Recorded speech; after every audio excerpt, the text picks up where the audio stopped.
Welcome to day 3 of stage 2 of the Canada division. I'm Jackie Jing and I am with Kix and Antero. Hope that you all are having a wonderful Friday. How you feeling, Kix? How's your Friday going? Terrible, but I am going to be A-okay for these matches here, and that's what's important. No, don't say terrible. I heard you didn't sleep very well, right?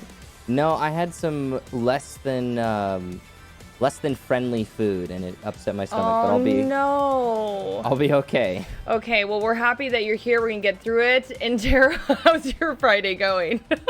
I mean, significantly better than somebody who had food poisoning. Oh, that's Lord. A pretty low bar to clear, to be honest, but okay. I'm here and I'm alive. Yay, we're here, we're alive, we're in good spirits, and also a lot on the line today. The loser will be sent to relegation, and that is scary, y'all. That's definitely scary. But we will get into all that in just a second. We want to get this match rolling here, but really quickly, we have a quick word from our sponsor, so please take a listen.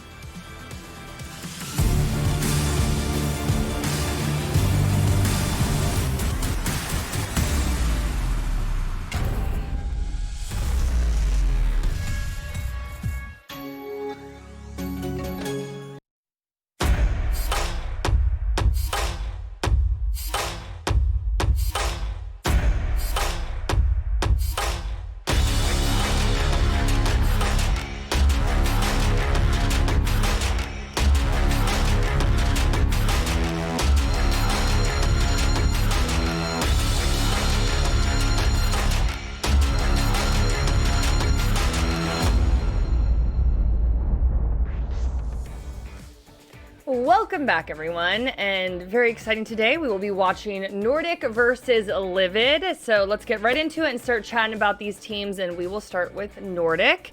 They had a tough loss against Altiora last week, and Antero, we were chatting before the show started, and you were like, real talk, they have regressed since stage 1. Yeah, I mean, it certainly appeared that way. I think they were obviously hindered by the fact that Altiora looks significantly better than they did before. And it's always a challenge when you're in the midst of that match to try and, suss out, is it that Nordic is playing poorly? Is it that Altiora is playing better? I think it was a little bit of both. I think there were a number of rounds where the word that I used was Nordic looked lost. And I absolutely stand by that statement. For the record, Nordic looked like they had no idea where Altiora were coming from. There were lots of times where Nordic were getting killed from the back, whether that's poor comms, poor game sense, poor map awareness, whatever it may be. If you want to be a team of this caliber, and Nordic certainly did look like they had a pretty good lock on the second best team in the Canada division at the end of the previous stage, then you need to be better than Nordic was against Altiora. Now, the good news is they're going up against a team that hasn't won yet. So you go up against Team Livid, who I think's only won 2 maps so far in the Canada division. This is a gift for Nordic. If they struggle here, they are in a worse spot than I thought that they were against Altiora. Yeah, definitely. They are looking shaky. And Kix, we were chatting before the show, and you were saying, yeah, Nordic is looking shaky, and Livid is actually looking like they're catching stride. So how do you think they're going to line up today? Well, yeah, I mean, when you look at Livid and you factor in Brian, who is quite possibly the most experienced player in this division, and that you could argue that, but I think that there's going to be a lot of room to grow on this roster. And as much as Livid did get 2-0'd by Mirage, they did a sight better than I think most people expected. They got some rounds off Mirage, and let's remember Mirage is in the Canadian division, the undisputed number 1 right now. So, yeah, bad go of it, but better than they were against Nordic in stage 1, where they got absolutely destroyed 7-3, 7-1. I think that Livid has a higher ceiling now with their current roster, and I have hope for their future. Okay, well, let's talk about Livid a little bit then. And we were talking about Brian. He has experience, hands down. He was on Rogue, SSG. So, Kix, I'm going to start with you for this one. What do you think his impact on the team will be? I think that given that experience, you're always going to have him come in and reset things. Now, when you have a player who has got something under their belt like that, they're always going to want to try and define the team in their own way. Now, in the short term, this will upset things. This will make the team worse, in fact. But in the long term, if the whole team buckles down and commits to trying to get as much out of Brian's experience as possible, then the possibilities are quite endless, actually. I think that in theory, it could open up new doors for Livid and give them an edge over the rest of the competition. Okay, and, we were just talking about Brian a little bit, and Tara, I want to pick your brain a little bit here. So Brian, he switched up roles mid-match when they were playing Mirage, and found that kind of interesting. Can you explain why you think that decision was made, and do you think that it was a good decision? I mean, midway through Oregon, we saw Brian go off of Ace and onto Zofia. And, the reason for that, in my humble opinion, without having talked to Brian about it, is that the team was really struggling to get off the ground in terms of fragging potential.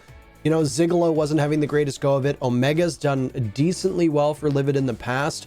Piper steps in and he's playing fragging operators, and he's doing a pretty poor job of it statistically. He had the worst stats on his team in playing Sledge and Jaeger. You cannot be dropping the ball that frequently. And I think there was on Oregon, I think actually, it was either Oregon or the map before that, where we just saw Hypers not get a kill for like 7 or 8 rounds in a row. That's not acceptable. You cannot be playing at that level, frankly. And, you need somebody like Brian. Brian can rack up kills in pro play against the best teams in the world. We've seen him do it on LANs before. We've seen him do it against tough opponents. We saw him do it in the old Pro League. And, I have no doubt that if he were to go back into the US division, he would do it now as well. So you need that extra oomph. You move him off of a role that's going to be farther back, less engaged with the action.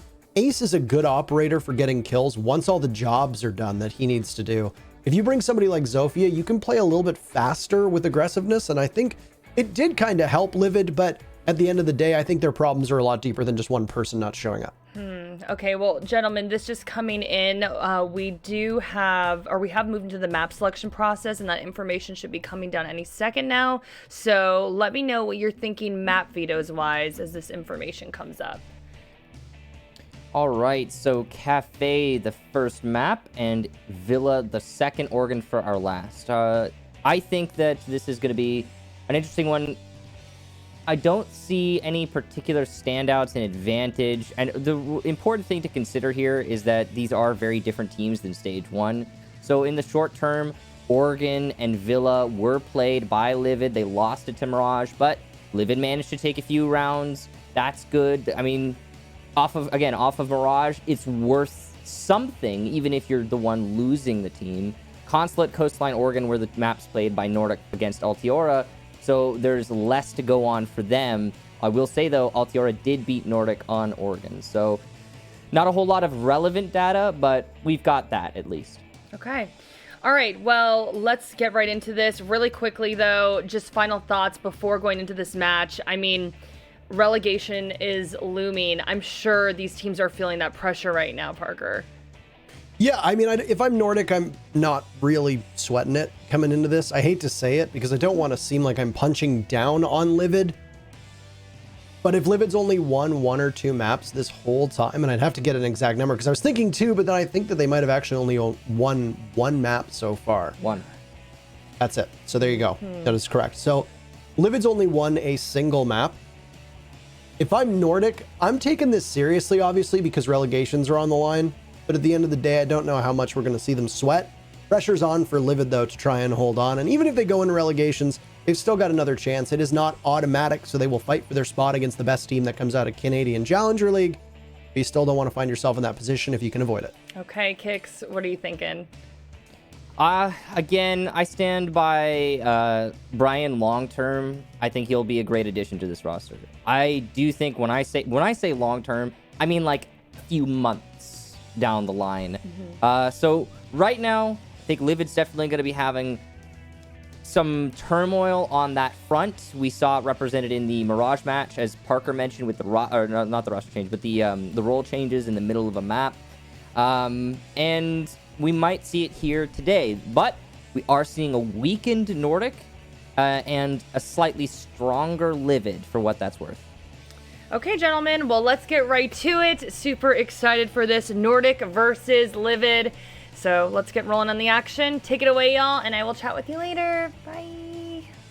Have fun. Thank you very much, Jackie. Let's get underway with this match. We don't want to hold you from the goods too much, Michael. We're 11 minutes past the start time, and for me, that's as good as any time to get into Cafe Dostoevsky here. What are the win conditions for Nordic, and what are the win conditions for Livid on this map, not the whole matchup? Well, for Cafe, as I mentioned, it hasn't been played by either team in this stage, and I really don't think I value the last stage's results map-wise. So let's take a look at the map in a step-back kind of setting. It is a defender-sided map, though not nearly as defender-sided as it had been, or it was in the past.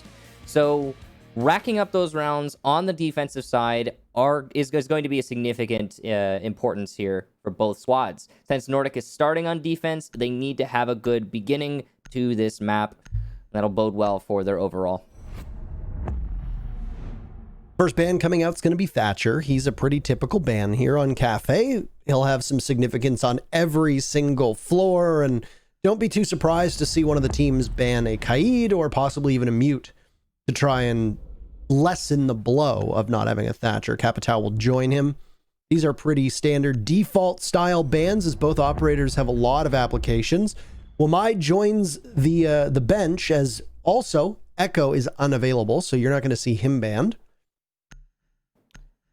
No, we're not going to have to. I think probably a Valkyrie is what I would go with in this situation. We are playing on Cafe right now. It'll be a Mira instead. Valkyrie is probably a more enabling operator, but as I've mentioned before, Mira can be somewhat polarizing.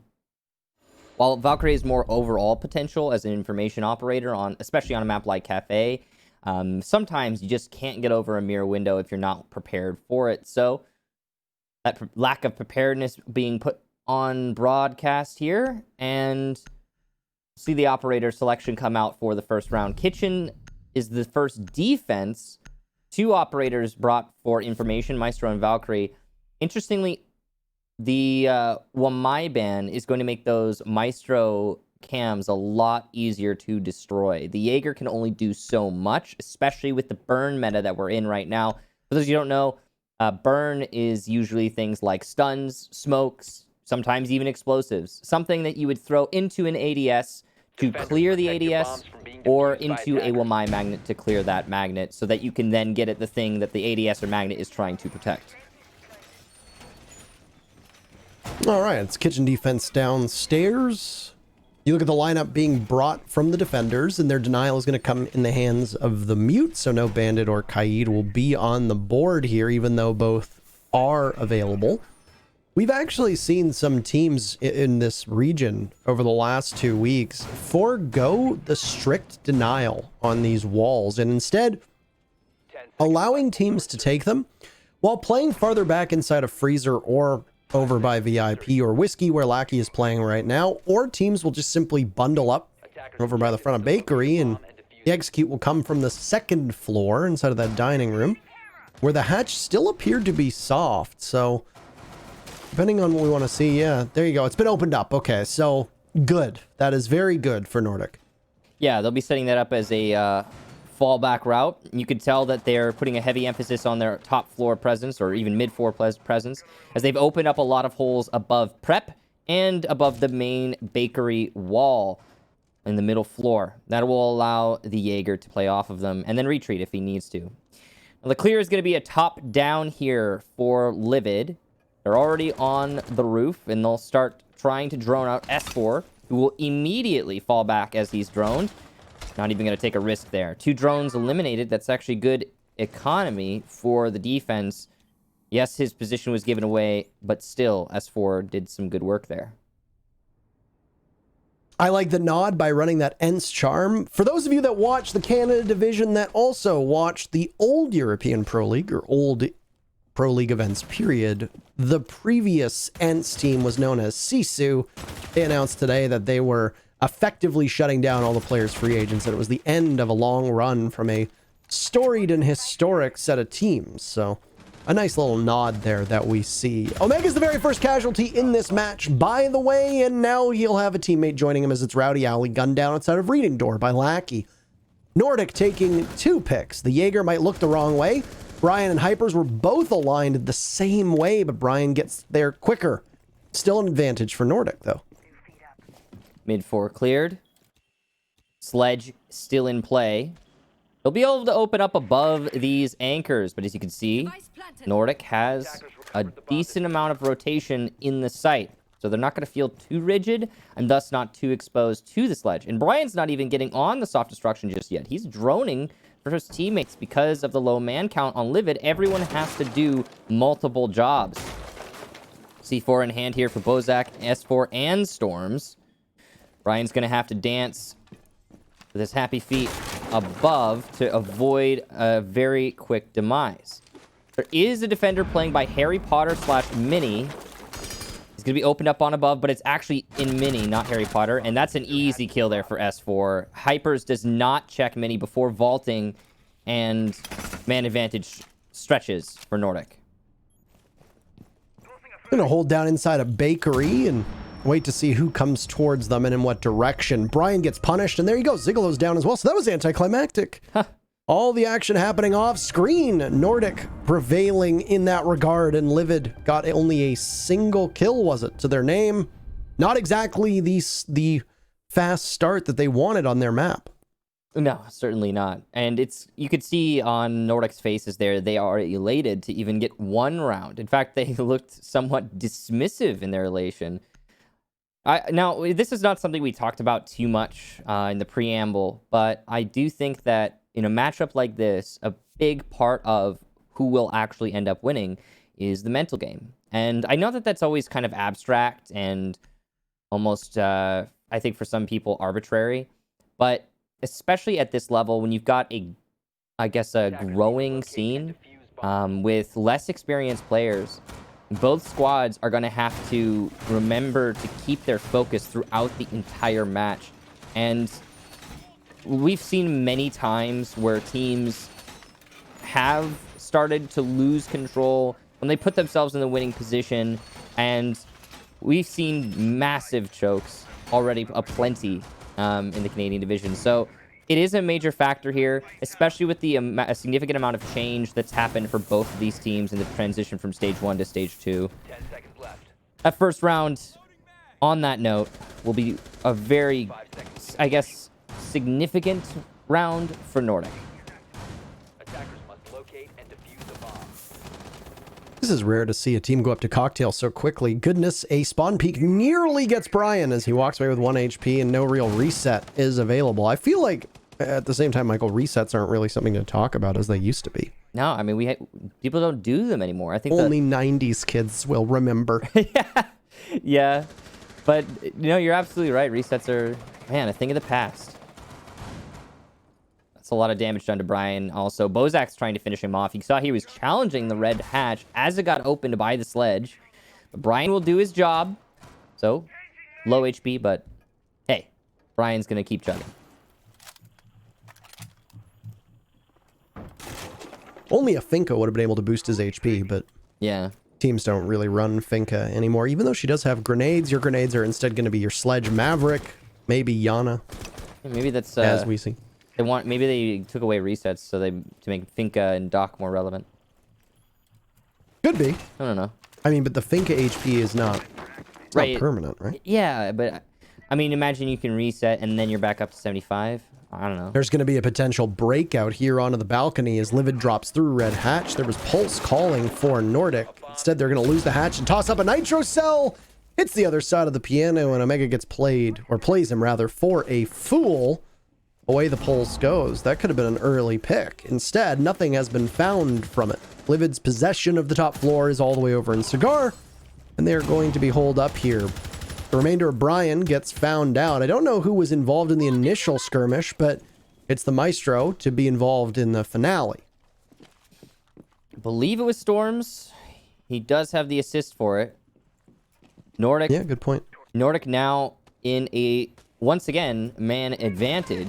And look at that time, too. 1 minute to go here.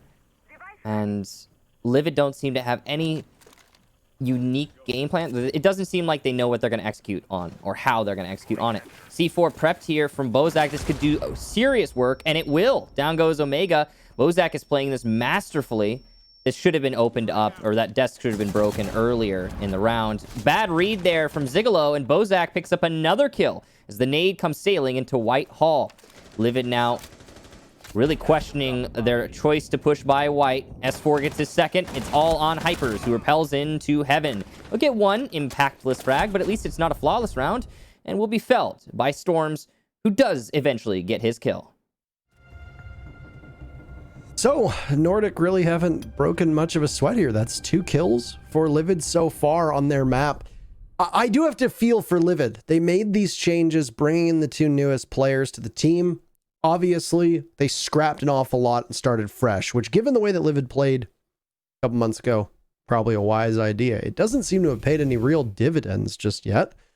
Mirage were able to cut through Livid pretty quickly, and now Nordic is doing the same thing. It's a defense on Cafe, yada, yada, yada. We don't need to spit out those stats for most of the people watching, but if you are a fan of either of these teams, there's a lot to be happy with Nordic, especially on that bomb site. Cocktail is not known as being particularly friendly to the defenders because there's very little room for error. When attackers gain control of Piano, as long as they can open up the wall into the back bar or into bathroom and shove you back, the only real thing that's going to work for you as a defender is returning fire or having somebody down below with a nitro cell. The pulse was down below, but the nitro cell got used much earlier in the round, so you didn't need to worry about too much if you were Livid in that regard. But still, they struggled to get out of Cigar. They struggled to get out of Piano. And so far, Nordic are winning their gunfights. Livid losing them. And that's been the story of Livid through these 2 matches. Now, mind you, we are heading into round number 3 of their second match, so we might be a little bit too ahead of ourselves at the moment. But Livid have really struggled to win gunfights, especially against Mirage. Fair play, Mirage is a good team. Lots of teams would struggle to win gunfights against Mirage in the Canadian division. But Livid now have easier opponents, and I say that in quote marks, against Nordic.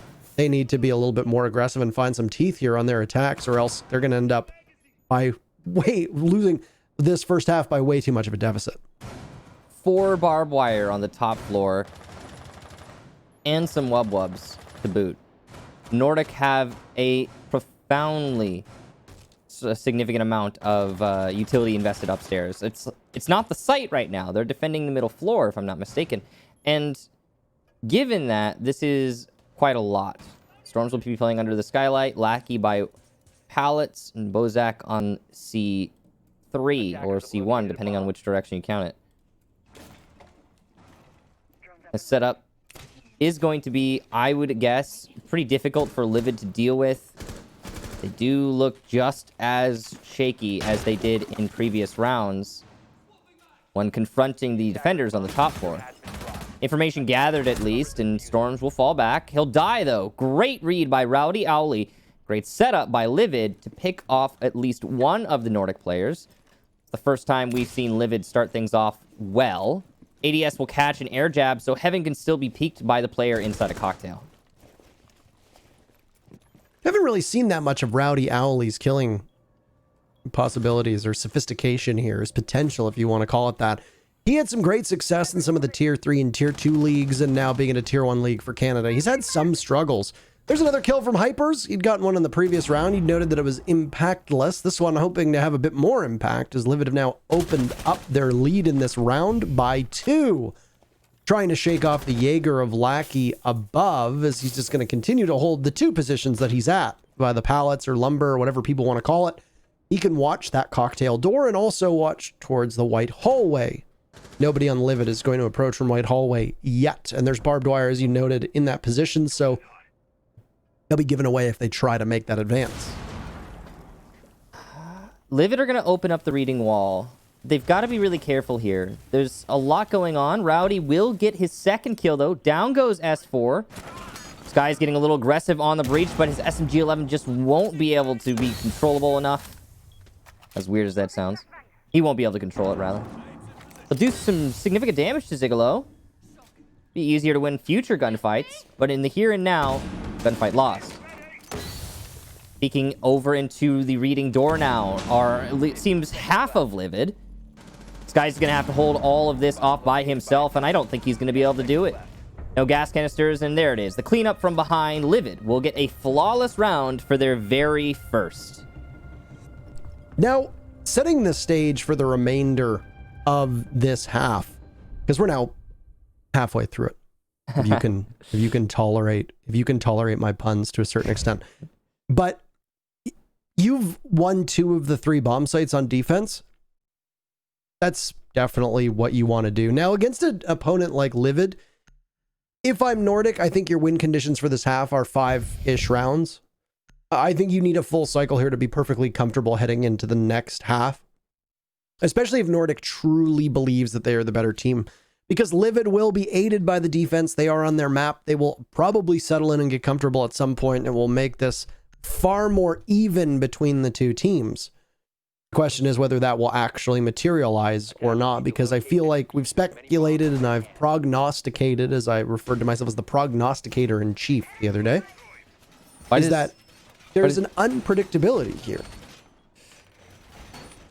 There certainly is. Why does prognostication sound like such a significant insult when you say it? I don't know. It sounds like you're bashing on yourself, and I have no idea why. Maybe it's all in my head. But it's just a forecast, right? Like, I'm not wrong about the definition of that word. It's like to be someone who predicts stuff. Yeah? Yeah. Yeah. 5 seconds left. Well, anyway. Our prognostications have been actually somewhat inaccurate overall when it comes to the Canadian division. Given that they seem to upset us most of the time. They are successful when they ought not to be, and unsuccessful when they ought to be. And I don't mean any team in particular. I mean, it's just kind of been a common trait of the Canadian division. The only consistent we've seen so far through the entirety of the Canadian division is Mirage. Yes. And I think that the way I would describe the rest of the landscape is, you got a 4-team division.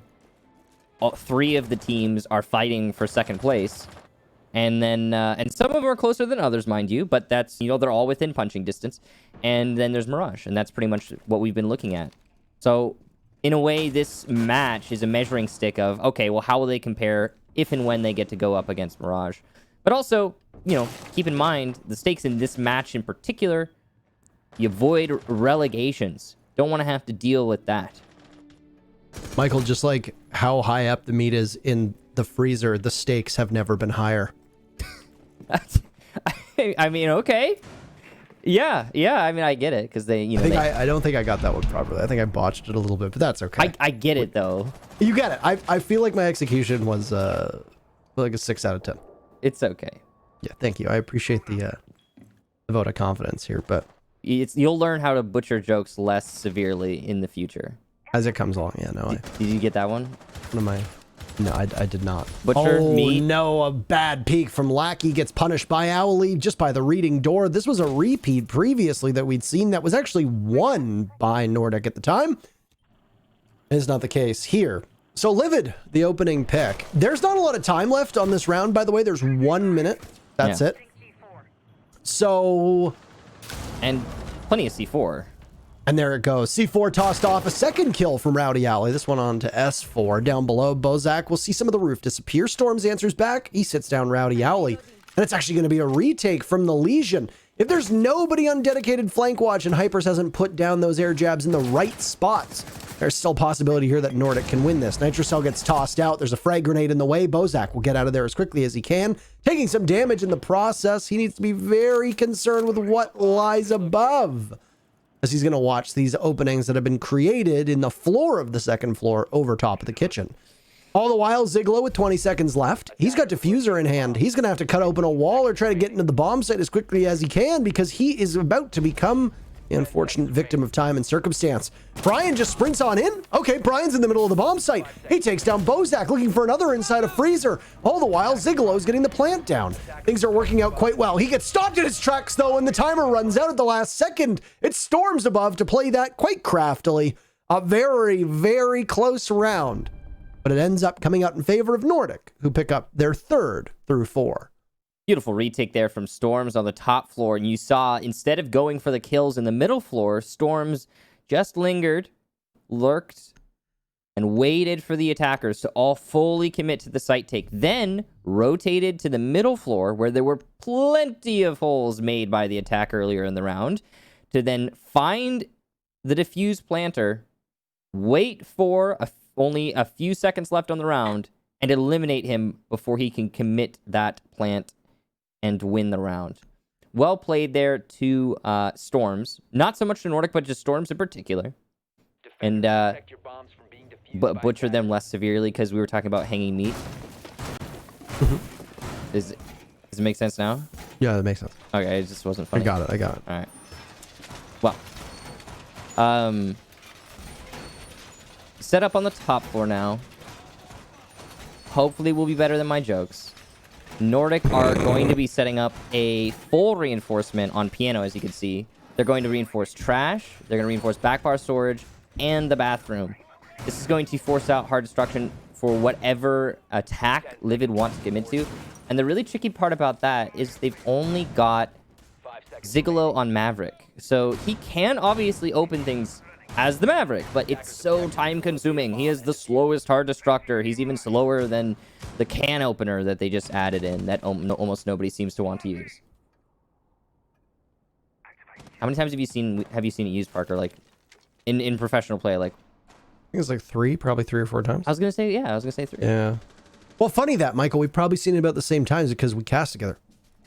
Yeah, probably. How weird that is. Well, we didn't cast together one time though. Yeah, just once. That was a very quick one for Blue and I, though. So yeah, Stokes and I too. That was it was. Yeah, Tempo didn't even show up. It was a 15-round match actually. Yeah, it wasn't too bad, eh? But just a brisk pace setup. I honestly I was kind of disappointed. I wanted to cast with Stokes more because it's always nice to cast with one's colleagues. Don't lie. Wow. No, I was kidding. Michael, you don't need to lie. Anyway. This is another cocktail defense as the cycle is going to continue. It was twice to Kitchen, now twice to Cocktail. If Nordic prevails here, they will have done what they did the first time around, which was win this bomb site twice, along with winning Kitchen twice, even though Kitchen, they had to wrestle victory from the jaws of defeat on that one. You still got the Pulse playing below. He's got a shotgun in hand instead of the UMP, and Storms with 33 bullets is not likely to cut through those that quickly. He's got a nitro cell prepped and ready, and it might even land itself inside of Piano, which is where we had seen it be attempted previously. There goes some of the bar back storage wall, or back bar, whatever you want to call it.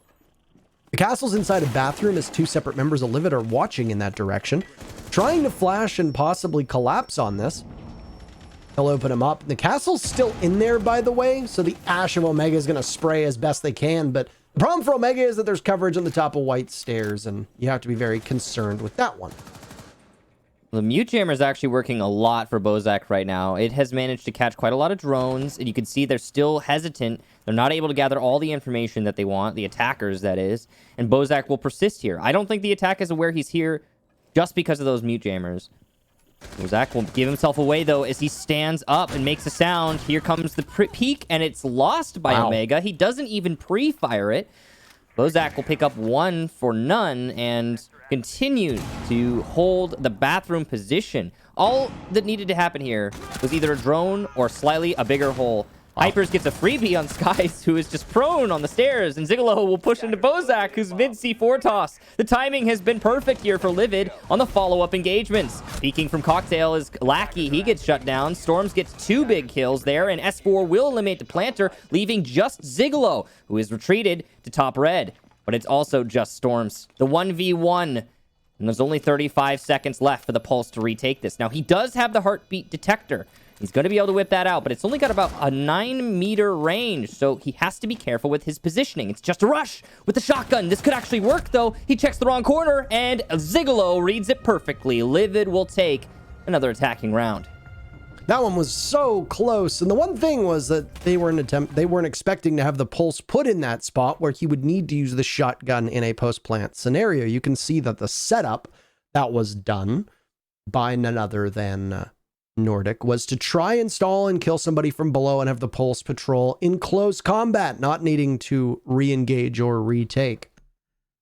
There was a lot that we didn't get to see because of the brawl that took place in the dead center of that top floor, largely around the back bar, as everybody just started dying left and right. I have to admire the confidence of Livid to take those engagements on White Stairs and in the bathroom. The castle on White Stairs gets punished as nobody's watching from below. Hypers, I believe that was able to evade the cardiac sensor of the pulse, and then Maverick just bursts into the bathroom. 2 kills gives Livid the upper hand after the opening pick had gone in favor of Nordic, as, what was it, Omega got dropped from the mute playing in that bathroom spot. Some change-ups now from Nordic. The pulse obviously not working out as effectively as they wanted, so they're going to bring an Ella with a Scorpion in hand. As good a time as ever to also talk about the pro team bundles. The R6 share bundles, of which Space Station is on Ella, G2 is on Jaeger. We see the NAL bundle on Bozak's Smoke. Nobody on Maestro. Poor Maestro. RIP for Maestro. But, you know, he's still got the Alda. So, that's significant. That's a pretty good gun. Yeah. One of the best on defense, even, some say. It would even be one of the best on attack. Yeah. If it were on attack, I think it would be pretty amazing. The only thing that really, like, you know, anchors Maestro is that he's a 3 armor, so it's hard to be maneuverable with the Alda. But, you know, that's balance for you, isn't it? So, top floor defense here for Nordic. They've got a decent array. No shield. Or no, they do have a shield. Pardon me. They brought it on Ella. I was about to say no shield, so no pixel hold, but I didn't even check pixel. And they are going to be committing to it. This is actually very dangerous because there's no MI. They brought 2 shields for this setup. They're going to put 1 in the bathroom, 1 in the pixel itself. Now, tricky thing about this is the way they've set up these shields, you can destroy both of them with 1 explosive if it's well aimed. But that is not always a foregone conclusion. Sometimes it's not well aimed. We'll see about this one. It gets the pixel shield, and a second is used for the bathroom shield. It could have been a 2-for-1er, but, well, at least the job is done. Did you say not a lot of room for error there? Is that what you said? I don't think I was trying to use exactly word for word what you used, but I don't think I did. But I mean, there wasn't a lot of room for error. It was a small that's margin. fine. I don't listen to you most of the time anyway. Wow. Tell us how you really takes feel. damage, by the way. So that's the first thing that we see from the defense losing is both the Jaeger and the Ella, who are playing over by the doorway towards Piano, have now moved off of that spot. And a late rotate, but a ping coming out to see if they can capitalize off of this. I don't know if Storms actually took any damage there as he's lost what looks like 3 HP, but manages to get away. He's got 7 kills through these 5 rounds of action. Technically now 6, but that's an impressive tally. And honestly, Nordic has never really had a problem with people finding that scoreboard. Lackey and Skies are quieter than usual, but I mean, when you've got Bozak, S4, and Storm showing up right now, I guess you don't really need it, but it would certainly help to give you a little bit of space. Round is still on the line here for Nordic, and this half can be theirs if they win. If not, we reset, and both teams emerge tied. Slow going on the execute. Livid. A little bit of trepidation. They've got someone on the skylight, somebody on Heaven Repel. They're going to be pushing in through Cigar, Whitehall, which means all of these attackers are spread thin. They will, however, win their first fight. Bozak goes down. None other than Omega. Rowdy Alley, though, felled, and the back and forth will leave Livid and Nordic in a 2v2. Lackey, great work by Cocktail. Another one for Lackey. That's 3 big kills. Storms gets the last player, though, so no 4K for Lackey, and Nordic will take the first half. I like how on the left, he's all happy and go lucky, and then on the right, it's like a look of almost desperation. Yeah. Like, yeah, we won the round. All right, let's keep going. Just to give you the insight into the psyche of some of these players and the stakes at which they play out, as we talked about the stakes being quite high. But yes, your win condition for Nordic is kind of met. Like I said, if Nordic wanted to be fully comfortable going through the rigmarole of this map, you'd want to be up 5-1. Livid will need to be significantly better on defense. I mean, it goes without saying that you need to match the total that just happened to you if you want to go to overtime. It is extremely unlikely that Livid wins this without pushing us into overtime. So expect a long second half unless Nordic puts the beat down on Livid. This is the third time in a row we're going to see this bomb site of Cocktail, fourth time overall. I am kind of surprised with how prevalent it's been, given teams favoring reading rooms so often as a secondary bomb site after kitchen. Reading has only shown up once, and its sister bomb site, mining and dining, hasn't shown up at all. Mining is one of those sites that, as you said, is the sister to reading, but also it's, well, it gets neglected, let's be honest. Mm-hmm. As far as siblings go, it is the one that doesn't get enough attention. And I think that mostly comes down to the fact that the mining site is on the west side of the building. And generally speaking, what do people do when defending on that middle site of reading? Well, they roam on the top floor by Cocktail. They try to use the bar cutoff as a buffer, because you can put less manpower upstairs and get more out of it because of that giant hole in the floor on the north side. It's just easier to hold it.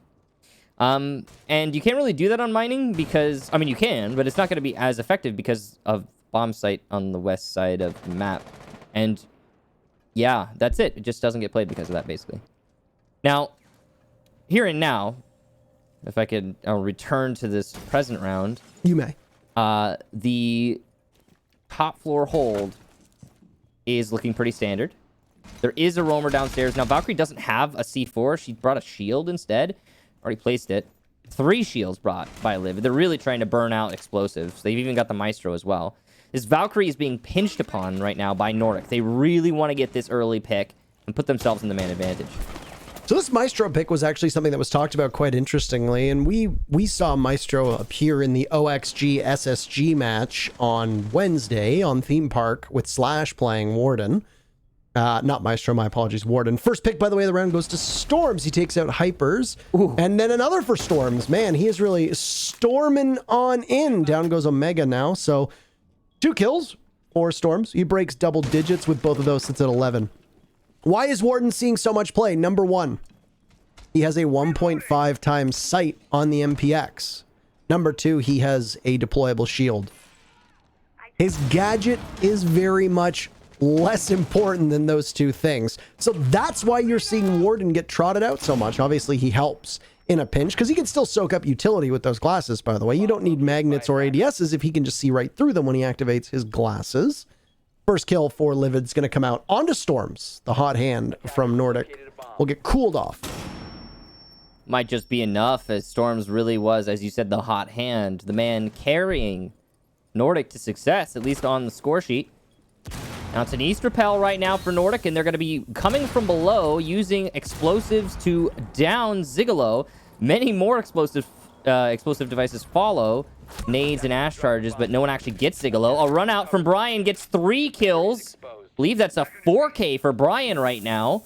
Bozak, the last attacker all of a sudden, and he's being called on the Valkyrie cam at the top of White Stairs. As he pushes over to bathroom, he'll find himself a nice rotate and take out Zigolo. That's big, finishing off the player who had been downed earlier. Brian looking for the ace, but it's Rowdy Alley to get the final kill. And Livid will take their first defense. That really is a remarkable feat from Livid to be able to claw that one back. That should have absolutely been Nordic's round. They would have taken 5 ever closer to putting this match away. Now they've set themselves back about 3 to 4 minutes in the process and allowed Livid to get much closer and within striking distance on a favorable side.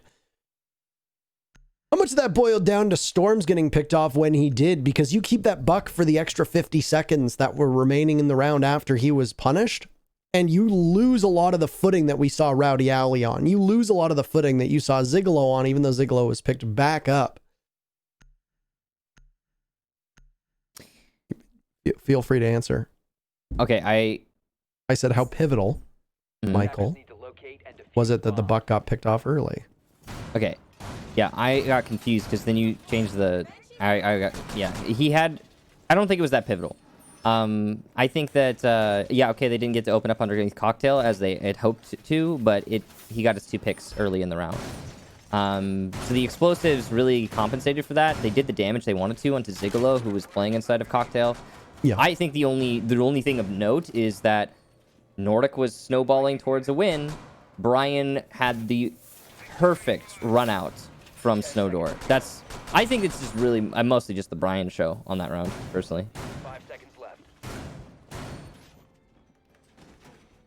There's a 4K for Brian, you said? Locate and Yeah, I believe so, because he got the first kill on the Storms, right? Yeah. And then he followed that up with 3 on his run out. He got 1 on the player who was watching Snowdoor, then actually ran out and got 200 pel with an SMG-11. Oh.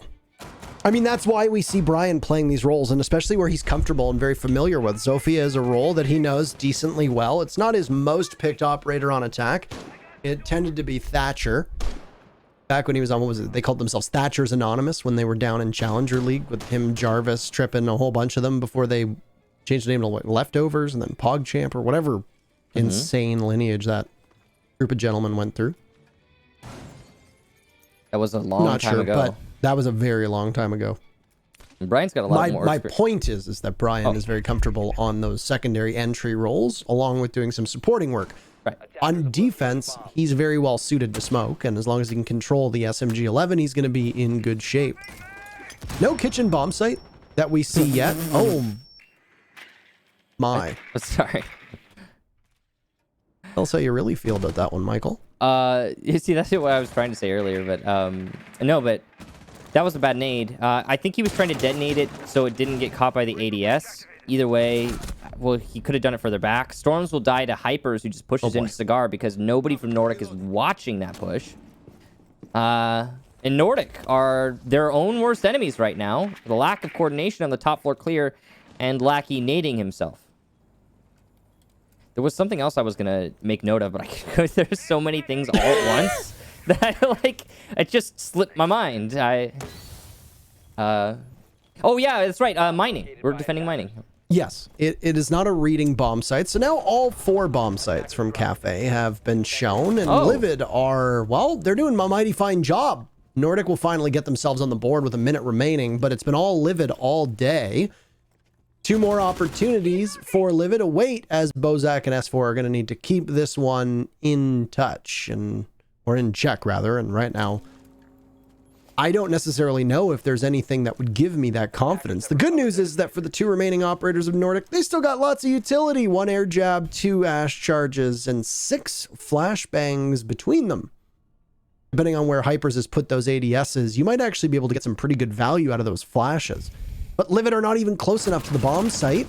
There's the Ash engaging with Malusi at the top of Brown Stairs, still pinging away. That's either a Maestro cam or a default cam that's going to continue to give the Ash a spot away. Omega gets credited with the kill. It was a beautiful shot. And then down goes S4 as well. Livid mop the floor with the Nordic on that round, and we have a tie game between these 2 teams. Brian still doing work here for Livid, but overall that round was Hypers. A beautiful pick at the start of the round actually facilitated the picks he got later in the round. And what I mean by that is he pushed in through Cigar, got that pick off because nobody was watching Cigar on the attack, and I'll explain why that is later. And then he managed to get aggro. I believe he ran out on one of the windows on East Balcony and got 2 kills on that East Balcony because there was not enough manpower to watch for his run out anymore because of his original kill. Now, I said I would explain why that was allowed to happen there for Livid. It's possibly coincidental, possibly planned, but the mining defense, since it is extended on the west side, requires less clear on the top floor than a reading defense. You don't have to clear all the way to Cocktail. You can just kind of get piano and work with that. So if it is planned, then Livid expected that, and that's why Hypers was so aggressive. He thought, okay, the attack's going to clear out up to Cigar, and then they're going to leave to try and pivot to the site take. And that's going to be my window of opportunity to push in through Cigar and get some kills. And while that did happen, I could have just totally been coincidence. I really don't know. Either way, well played to Hypers, well played to Livid. An interesting defense there of the mining site. 5 seconds to go.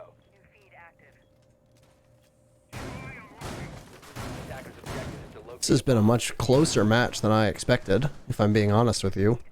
Really?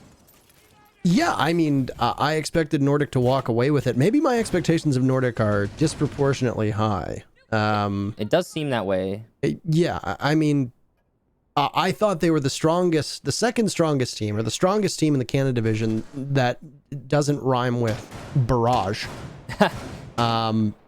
And they struggled against Altiora, and they got smoked actually on a couple of the maps. Altiora definitely looks like the second best team right now, and I'm very, very eager to see how they stack up against Mirage next week. That'll be an amazing match. That will be a very fun match to watch. I'm very much looking forward to it.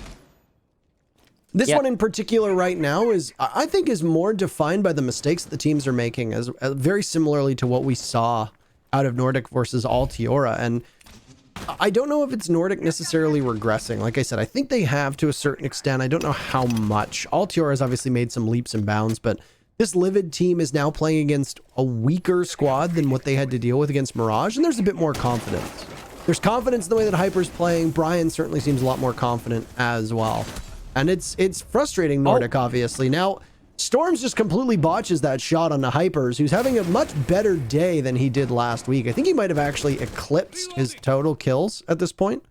I think he had 9 or 10 kills, if I remember correctly, last week.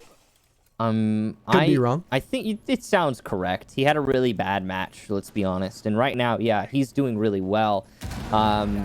He's been a large driving force for Livid as a whole. He was actually at the beginning of the round using what I guess we could call the oxygen angle, because I think that was the first time we really saw it in that match versus SSG. And that, oh my gosh, that angle is so nuts. I've used it a few times in ranked already, and it's just like free kills all the time. Oh man. Anyway, it didn't actually get the kill. The aggression did. Storms has been losing that fight to Hypers consistently now, and as we hit the last 50 seconds, Hypers is going to get yet another kill, this time onto S4. So Livid in full control here, and it's only going to go from bad to worse for Nordic, as Livid are just finding their footing very, very quickly. They're going to continue this. There was only 1 kill last round from Nordic. Are they going to even be able to muster that this time? No. A flawless round. Brian, amidst the smoke, as his name would suggest, slaps down Nordic. Livid have the lead for the first time so far in this match. Sup, friend? That was good. That's 2 flawless rounds, by the way, for Livid so far. Yeah. Livid have been looking really good on defense. Nordic have been... what was the word that we used? Lost, I believe? Yes. Nordic look like they're really struggling on their entry here. Yeah. And that's really the main story, isn't it? I don't know if I want to say lost. I don't want to hurt anybody's feelings. Well, I mean... Okay. I'll put it like this instead, then. So I'll elaborate on the word lost. Storms Great show. Storms is in piano by himself, and he's being pushed by Storms through the main bar into Cigar for the 2nd time in a row. I put someone in Cigar on new balcony. Have a second player upstairs, for Pete's sake, to assist Storms. Because he has a job to do. As much as Storms is losing the fight to Hypers, okay, that's gonna happen. Storms also has a job to do. He's above for a reason.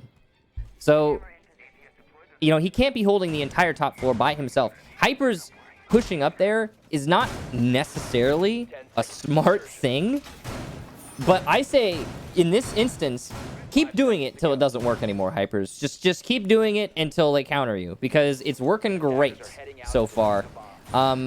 Anyway, once that kill always comes out, Livid become much more dynamic. They've now cleared out most of the presence upstairs, and they can focus entirely on the clear on the push into the site.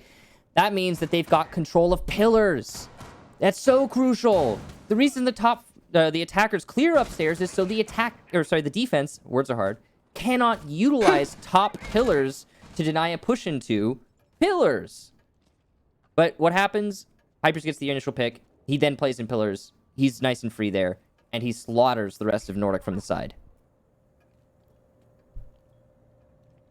Sorry. I've been impressed with Livid so far. I've been a fair critic of both these teams, I'd say. Right. Yeah. I think we both have, and I think for good reason. Mm-hmm. But no, but I mean, well played to Livid, especially. Oh boy. Omega gets pushed from Bozak, who's with the most confidence in the world ascends white stairs, and he hits the second floor, and a kill for Nordic is something they desperately need as they look to regain the lead. And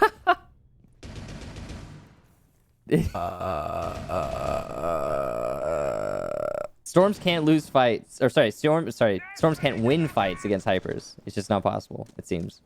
so I'm thinking of a TV show. They get shipwrecked on an island. Oh my gosh, did he just... Brian just ran out on East Balcony. Lackey will get him this time. So no double kill for Brian. And Bozak actually gets his second as well. What are we watching? So now Nordic have the advantage. Round? I have no idea, Parker. What is this round? With all due respect, what is this round? They're flying out of windows. It's the top floor defense, and we haven't actually seen any standard top floor play yet. This is absolutely wild, and it's a much easier job now for Rowdy Owly to just hold down one side of this map. There goes a Maestro camera that was positioned over by Heaven. Down below is Bozak, and he'll be sight unseen for now. There's still so much time left in this round because of the fracas that happened earlier. That is a very strange animation, and Lackey cleans it. Okay. Nordic, all right. Well, they take the round on one of the most confusing rounds I have casted in the last year, that is for sure. Yeah, so that was a strange one. Hang on. Trying to think of a way to talk about it. All right, so the presence downstairs was assertively countered by Nordic, and I'm really happy that they went for that aggression. You said Bozak was one of the most confident players ascending white stairs there, and that's absolutely right, because Nordic were droning the middle floor so much that Bozak had full information. That early pick gives Nordic a leg up. Now, obviously, yes, they did lose Storms, one of their premier players, but he's been kind of quiet as of late, so it's not the end of the world. Following clearing out that middle floor, Nordic were able to enact some serious punishment from below. This east take that Nordic has been pulling out has been working out fairly well for them, and that's good. Livid are countering the east take, not in the most wise of ways, I guess. Flying out of the window for Brian, I mean, it worked for him to get one kill, but SMG-11... Again, that's why I was so impressed when he got a triple kill with it the last time he ran out on East Balcony, because it's only got 17 rounds in the magazine. That is so little, and considering how fast it shoots those rounds out, it makes your options super limited. Brian didn't have enough ammo to kill the sledge Lackey, who eventually refragged him. So, yeah, I don't know if that's the right call. There are other operators that can do that, other players even in Cocktail at that moment that could have done that.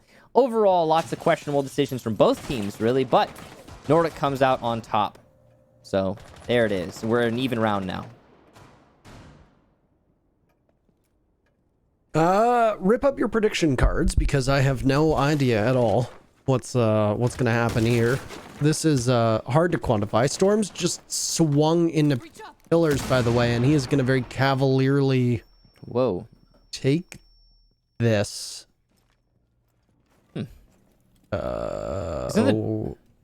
He gets away with that, I guess. Well, also, Skies is yet to find the score sheet, by the way, obviously hurting his team. We had talked about how Bozak, Storms, and S4 were all doing well, so Lackey and Skies didn't need to. Yeah, well, the three members of Nordic not doing the greatest at the moment in terms of kills.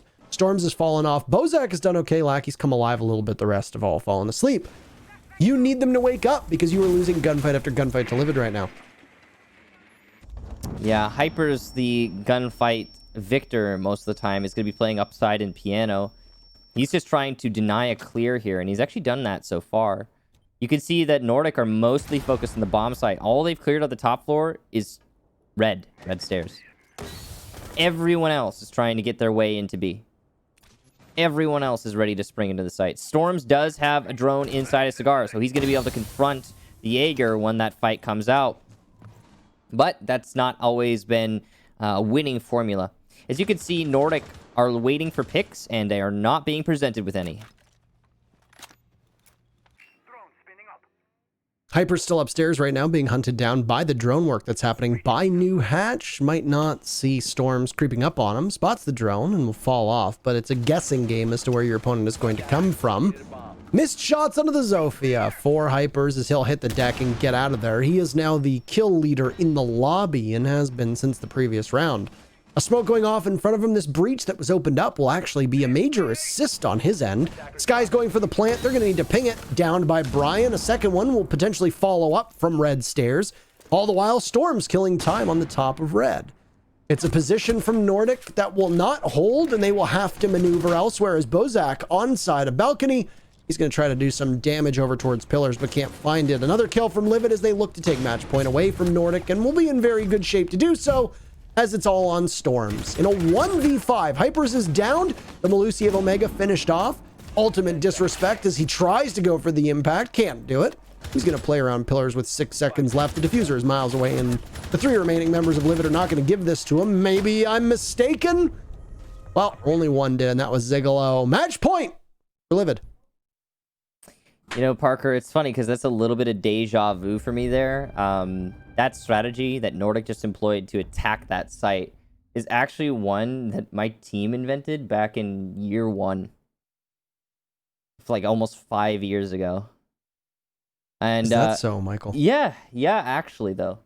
Actually, like beat for beat. Because they didn't really change that site very much. I mean, it's basically the same. Anyway, the execution there was pretty poor. Basically, the only way that strategy can work is if 2 factors are true. 1, you execute quickly and you utilize smokes to cut off train, because or 2, if you clear above and you open up above train so that you don't have any anchors holding your push into engine. Those are like the major ways to make that strategy work. In this instance, it would have been smarter. Hypers doesn't needed that HP. He wins fights without it. It's fine, Brian, or Omega. I think it was Omega. Anyway, it doesn't matter. Yeah, they didn't do either of those. There was no smoke for the quick execute. The top clear never happened. Nordic just waited to lose the round. I think what they were trying to do is wait for picks, but Livid just didn't give them any. And if countering your strat is as simple as just don't give them picks, then there's a problem. 5 seconds to insertion. No kitchen defense, Locate a bomb and defuse it. by the way. Yeah, Curious, isn't it?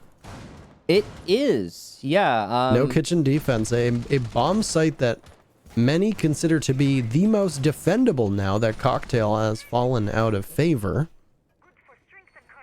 Yeah, you can. I mean, metas are different in different places as well, but I mean, I can understand this. We've seen this kind of setup for Cafe before from other teams, even in the U.S. division.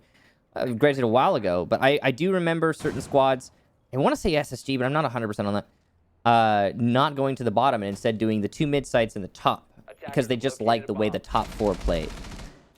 And you could put all of the stuff for each of those sites, they transfer over to each other. If you're playing on the top 2 floors of Cafe, it works like your flanks, your positioning, your game sense, your practice you put into that, it's all transferable. So that's a neat part of it. Take upstairs as it is the final round of regulation before overtime between these 2 adversaries. We will need Villa no matter what. That's Nordic's map pick. The one thing that is kind of working in Nordic's favor is that, well, this isn't their map and they're still holding up decently well, and overtime has all of a sudden become a much greater likelihood as Hypers, whose roam on that 3rd floor was so pivotal before, is now removed. It's going to be tougher for the defense now, knowing that one of their best offensive tools is no longer on the board. Yeah, Hypers has been winning his gunfights and really is going to be a loss not having him. Nordic are definitely vying for OT grab here. Evil Eye inside of A destroyed by the grenade, and Nordic now in a really good spot. Now, just because they're in a great spot after that pick doesn't mean they've won the round. You've still got Rowdy Owly upstairs, and he could potentially flank and inflict quite a lot of damage. But he seems to have been read as by the player in Cigar, and in fact, there it is, the pre-fire. S4 also gets Omega in the sight, and now a 2v5 will ensue. With 45 seconds, there's plenty of time for these attackers. That's a nice shot from Brian, though. Bring the chances a little bit closer. Make it a little bit more possible for Livid to clutch this one up, even though the odds are not looking likely. Nordic are going to go ahead and play the patient game. They will wait this out and see where their opportunities are before forcing out the execution. Brian has positioned himself fairly well, but he'll be read by S4, who gets a triple kill. Now it's all on Zigalo. He's only got 45 bullets left in this magazine, and Storms will shut him down. Nordic, clean up the round and grab OT. Nearly flawless, by the way. Close, yeah. These rounds have been coming so close to flawless. I mean, you get one pick and that's it. These have been wild swings in both directions. This has not been a close match in terms of 6-6 back and forth. These rounds have been very definitive. So teams seem to crumple early, and that first pick has been really crucial.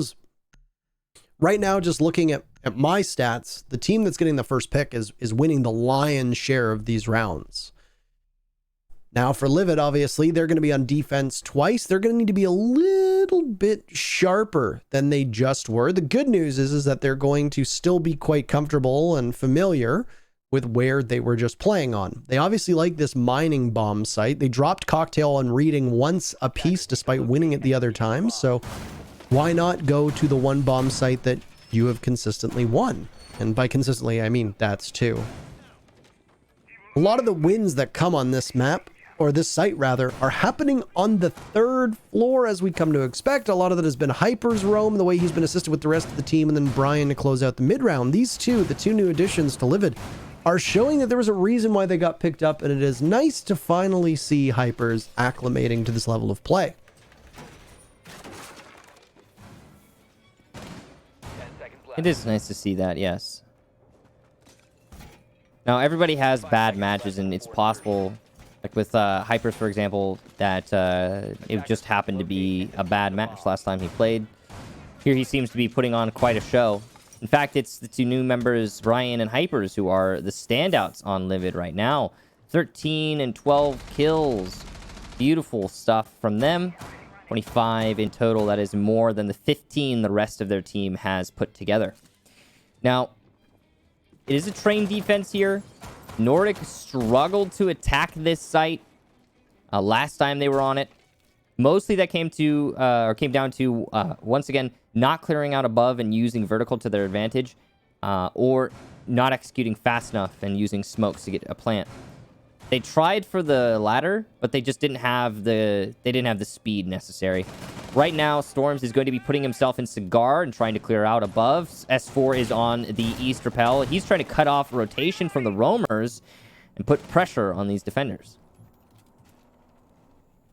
Jaeger play upstairs, aided with the smoke and the deployable shield around the windows. We saw, what was it, a swing out from Livid on defense, but it wasn't on this actual bomb site that we saw it on. Whether it's a swing or not, the SMG-11s appear to be quite beneficial. Hyper's dove out the window. He's going to need to get back into the map. You got to keep him alive as best as you can. Omega gets the very first kill for Livid just a moment before that.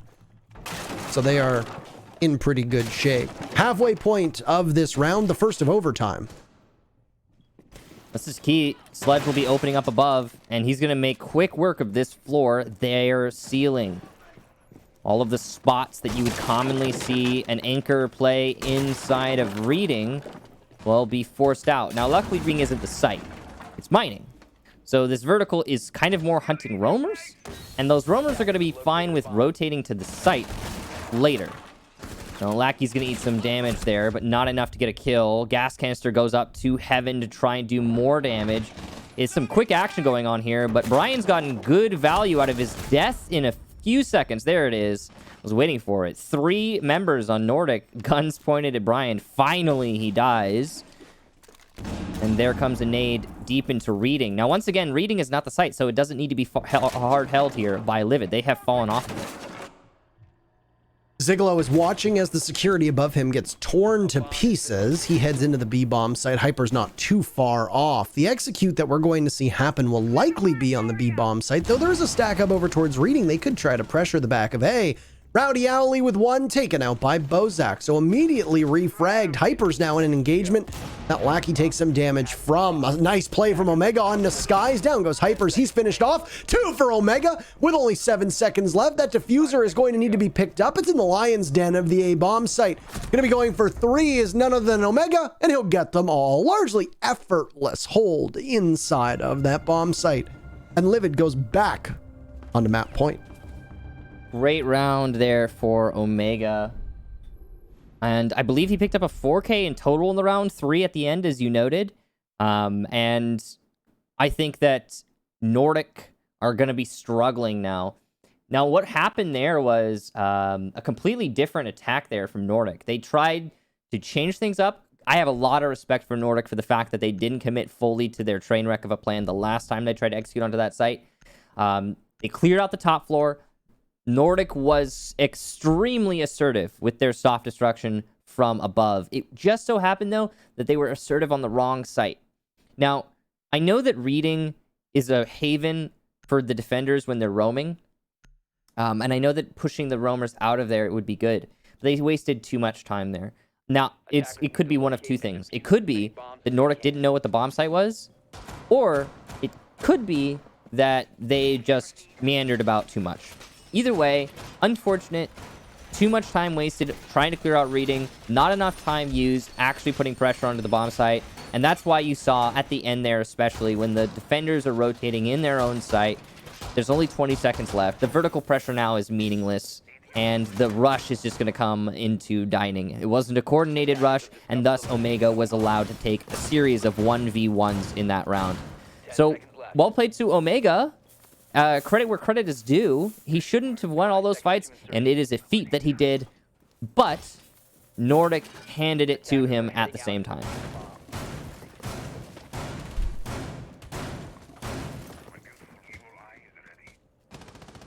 Are we going to see a run out from Nordic here, by the way? A jump out from Nordic? Maybe. I wouldn't put it past them. Though it is a huge risk having this map on the line. You've got 3 members on Livid on the east balcony. He will certainly die, but the question is, how many can he take with him? I think he's just waiting for a repel. It certainly seems like with those 2 hits that a jump out is about to happen. He might just be waiting for a repel. There is one of the Gzhmut mines above him. Yeah. So if somebody goes in, well, you're going to be damaged. 16 kills for Storms is pretty good. He's regained the lead in the lobby. He's the king of the hill, if you want to call it that. And Skies, by the way, had finally broken that donut. That's a big weight off his shoulders. Bozak now for the run out as the Ash is on repel. And there you go. Down goes Omega. Played so well. The Ella doesn't need to do much at all. But now Bozak will be downstairs. That's information that Livid has. The question is, will somebody be in a position to deal with it? It looks like most of their forces are upstairs. Great play from Storms. 2 huge kills. He could be going for more. 18 is his total. And the Maverick is standing at the top of red and is now being joined by Hypers as well. Nordic have effectively ended this round. There's still 90 seconds left, though. Now, Parker, there is no mute. There is no Mozzie. So why... oh, why is Livid entering into New Balcony and Cigar without first having droned out Piano? Hypers will get S4. It's a good pick there. It'll bring it a little bit closer. Now, Hypers has been one of the standout performers for Livid, so maybe he's going to clutch up here. But as he takes even more damage, it's seeming unlikely. He knows that Storms is still playing by ticket. Nade goes in. Here comes Storms with the peak, and he'll lose the fight to Hypers, but low HP now is Hyper, so Zigolo is going to have to put in some serious work, and he's been playing pretty support-oriented roles throughout this entire match. It doesn't seem likely. Speaking of it, how is this not open? Hyper's scared of the smoke. He will die very quickly to that gas canister, but he at least gets control of Piano. Some work can be done now on back bar storage wall and give some more angles to the attack. Much more winnable than it was a couple minutes ago. The Jaeger of Lackey is lurking just by the bar, crouch level. There's an evil eye cam that will pick up the advance of Hypers, and he gets swung on by Lackey looking for another, and he'll pick up both. Great play by Lackey. Nordic still very much in this. We got one more round. Who had this one going all 15 rounds on their 2020 card? I did not. Michael, you could have lied. I wouldn't have known. Ah, it's fair. I could have done that, yeah. But I'd be disingenuous. I don't want to do that. I suppose. You have morals. Yeah. Somewhat. You too, I assume. Thanks, man. I like to think I do. Yeah, good. Yeah, no, I don't think anyone really expected this to go 7-7. Whether or not you expected, or no matter who you expected to win, I guess. But here's the key. It has been very defender-sided. We are going to the final round, and Livid are the ones who get to defend. That's a huge advantage, of course. They're going to go to reading fireplace. So that's the standard. It's more like reading dining. I don't know why we call it fireplace. Like, the fireplace is a fixture within the room. It's really a dining. Anyway, it doesn't matter. This is your standard secondary for most teams. Some tertiary. It depends on the team. In this instance, for Livid, I think it's safe to say secondary. They've been really favoring the middle floor and top floor over that bottom floor. It has been, I mean, all right for Livid. I will say that Nordic is probably going to change their attack strategy in this round because they've been good at keeping Livid on their toes and always moving things into different directions. There have been some consistent failures on Nordic's side when it comes to attack, but I have hope for Nordic that they're going to be able to give us something new here. I've been surprised by both these teams, not necessarily for the best reasons. Livid have overperformed my expectations, and to a certain extent, Nordic, I don't want to say haven't, but they've met most of my expectations, to be honest. I just think that Livid has done a little bit better than I'd anticipated. Yeah.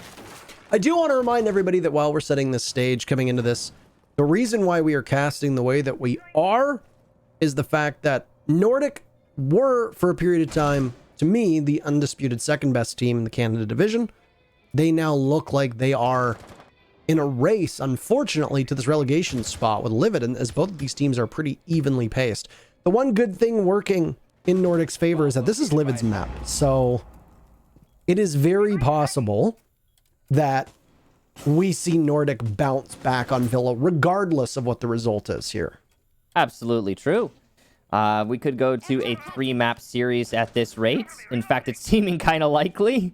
But in the here and now, got some mute jammers slowing down some Selmas there on the wall. And there is, it seems, yes, a mute jammer on both walls.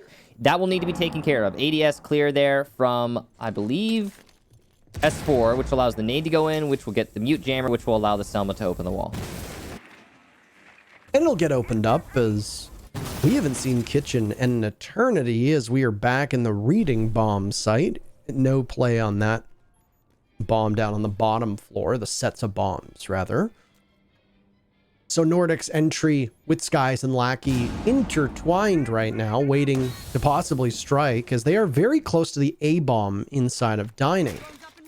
You've still got members of Nordic that are outside. This has been a very quick round. We are already 1 minute remaining. So at this point, you're going to have to go if you're Nordic. You've done some good work. You don't have control of that third floor. You need to be wary of any flanks that might present themselves. Right now, it looks like there's a couple that could come out.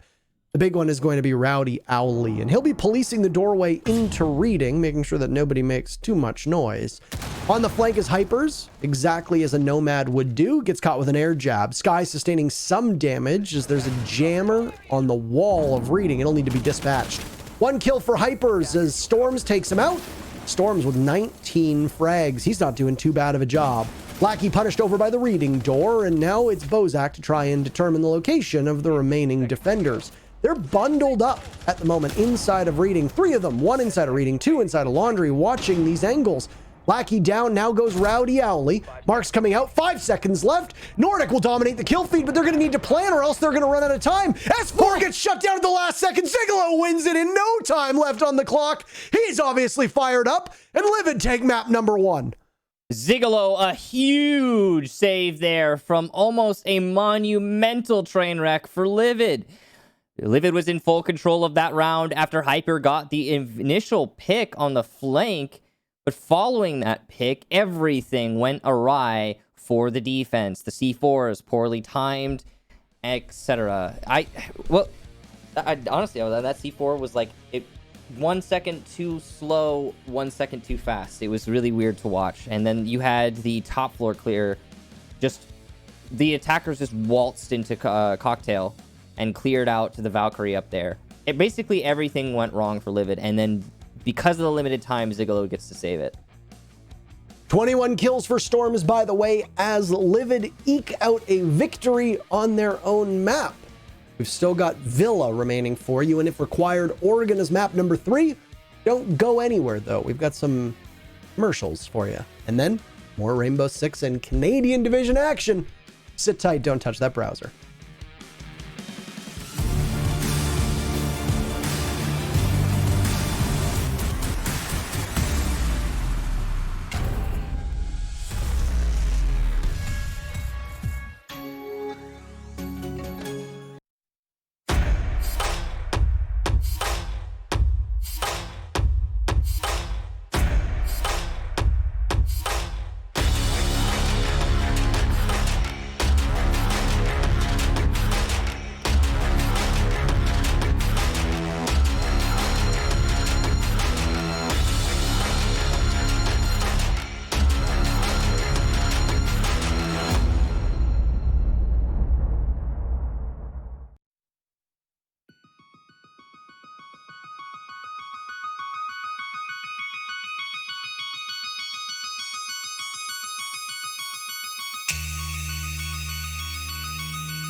Welcome back, I'm Jackie Jing with Kixen and Taro, and a wild Map 1 cafe pushed into overtime. Livid taking down Nordic. And gentlemen, we're looking at some of the highlights here. Let's talk about some of the best plays that we saw and kind of give everyone at home a recap of what we just saw here. And Taro, you want to start? Yeah, I feel like a lot of the conversation about this match is going to be dominated by misplays, as I don't think there was any shortage of them at all. But there were definitely some great plays that we got to see. Brian's 4K was exceptional. Lackey at a 3K. There was Brian's 4K right in front of you. Zigolo, the clutch at the very end. We saw some great plays from Storms. I mean, you don't amass 21 kills like he does without a couple really extraordinary rounds, even if the one that's on your screen right now was utterly impactless. So, I mean, I still think that both teams committed a lot of mistakes. They are relatively newer teams, and there is I think, a belief that we can handle them with a bit of kid gloves in regards to the way that we compare them and stack them up to teams that have been together for quite a long period of time. But I like what I saw on some sites. As I said, some sites were much more definitive than others. When you look at a map like Villa, you're going to find something similar to Cafe, which is that you've got 3 to 4 very workable bomb sites. If it ends up swinging wildly in one direction or another, it's just going to come down to who's more comfortable on which bomb sites and has a better site selection. Yeah, and we have your statistics up on the screen right now, and Hypers and Storms bringing in a ton of kills there. But, and Terry, I want to pick your brain a little bit more. I heard you saying that you thought that this was a lot closer than you anticipated. And you said that Livid was playing with more confidence and you felt like that was getting to Nordic. What do you think happened with Nordic? Do you think that this was very mental, or what do you think happened there? Well, I mean, it's Livid's map pick, so there is a possibility here that, you know, we haven't seen this map played this phase, as Michael said, or this stage rather. And we have to go all the way back to get proper data on it, and that's unreliable with how long ago it was. It's very possible that Nordic are just a brutal team on Cafe, and Livid struggled, and we'll see that on Villa. Nordic ends up crushing them on Villa. I think we'll have a pretty good idea of how that stands. At the same time, I think that Nordic have had some issues. They had it against Altiara, and now they had it today again against Livid, where it's like they just get caught by rotations and they get caught by flanks. This happens at all levels of play. It is not exclusive to this league. But if you're Nordic, you need to be much better at making sure that your Nomad is holding tight in regards to where the air jabs are going. Maybe bring a gridlock, maybe bring more claymores if you're not bringing any throwables, or have somebody just watching, for God's sakes, because you can't keep getting caught with your pants down, as we see happening to Nordic time and time again. Getting caught with your pants down. Yeah, without question. Fully down. All the way down. Yeah. All the way down. Some of the rounds were definitely crazy. I love the way Taro put it. But Kix, I wanted to see what you thought when it came to players who thrive the best in the chaos. Who stood out to you? Well, obviously Storms, Brian, and Hypers. I'd say that those are the big three for me in that match. In particular, Hypers, he's playing so much better than we've seen him play before in his limited experience, and I think that's really big for Livid. Brian seems to be coming into his own with this team. But yeah, as you mentioned, chaos. This match was very chaotic. And there are certain players that really struggle in that chaos. Skies, Rowdy, Owly, they kind of fell asleep in map number 1.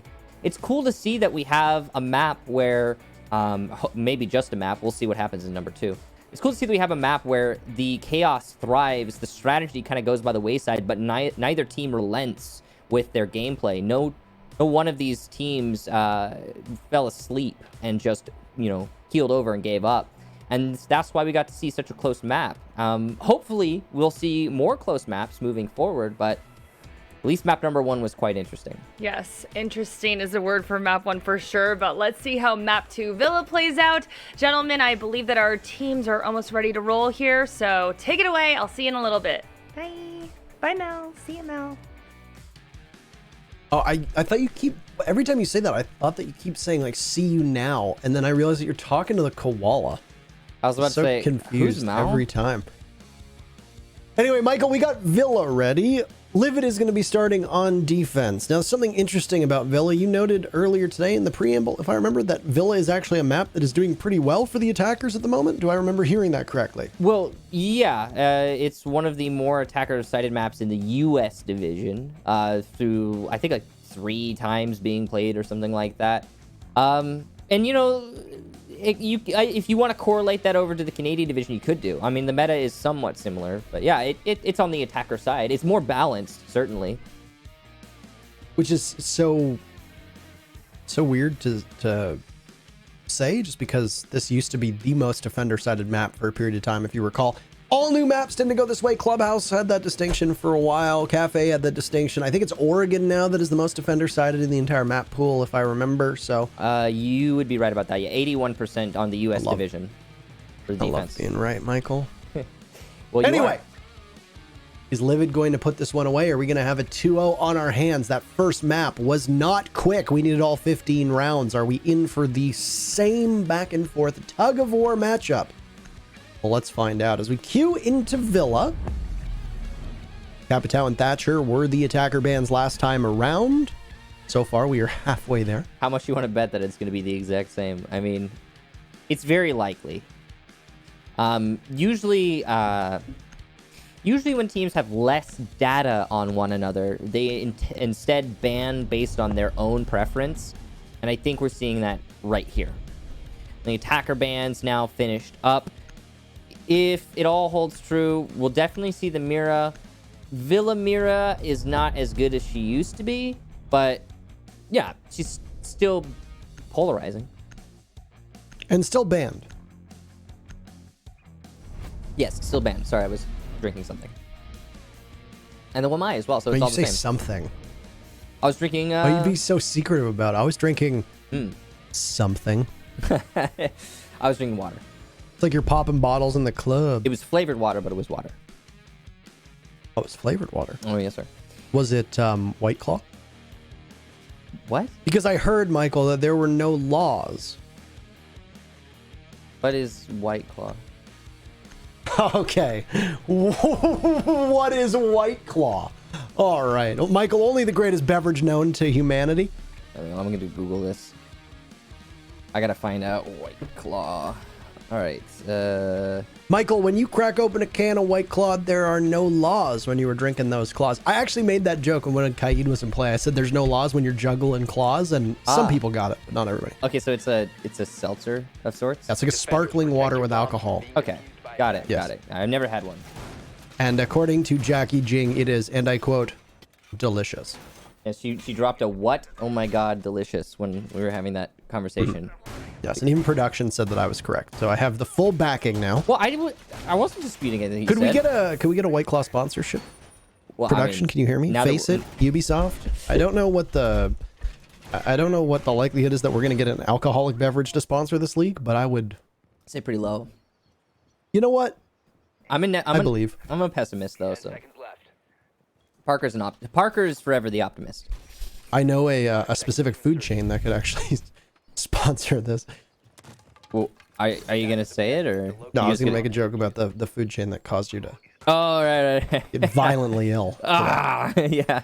Had a rough night last night. That was never. You know, Michael, do you know why you were able to recover from food poisoning and immediately hop into cast the Canada division? Do you know why that is? Yeah, I drank a bunch of saltine crackers. No, it's because you were nominated for the esports awards, Michael. I drank a bunch of water and you ate were saltine nominated crackers. for esports awards. Okay. Color commentator of the year. Okay. No, That's the only reason why. I just said I drank saltine crackers. Whoops. But no, I meant I drank water and ate saltine crackers. And yes, apparently it's because I was nominated for esports color commentator of the year. Yay. Let's All do right, it. down goes Hypers. By the way, as we were bantering back and forth, having a little bit of humor, a little bit of spice injected here into the broadcast. Pumpkin Livid will spice. give up. Sorry? It's October, right? It is October. Pumpkin spice season. Yes, Michael, no simp September is... No! Mega! Goodness gracious! 2 big kills onto Nordic. Storms is there. He manages to trade it back and pick up the diffuser. And like that, it is a 3v3. These runouts that we saw in Cafe will continue.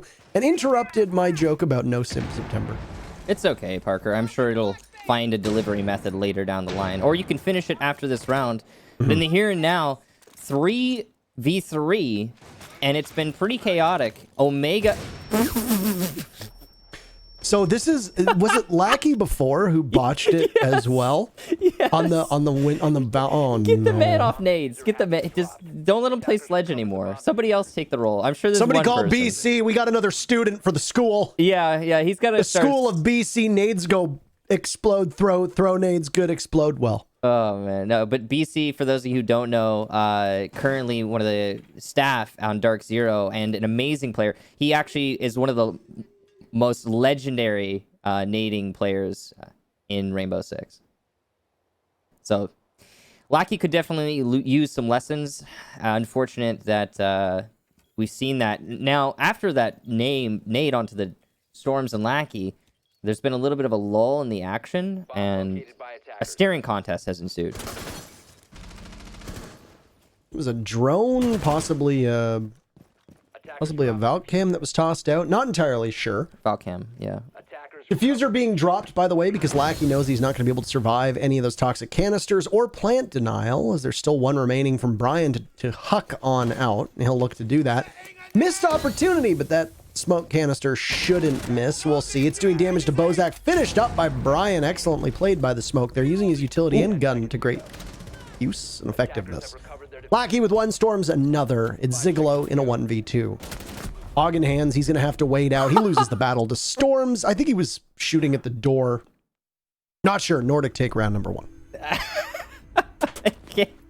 I can't believe Nordic wins that.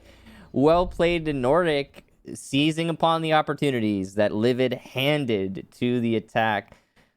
Ah, man.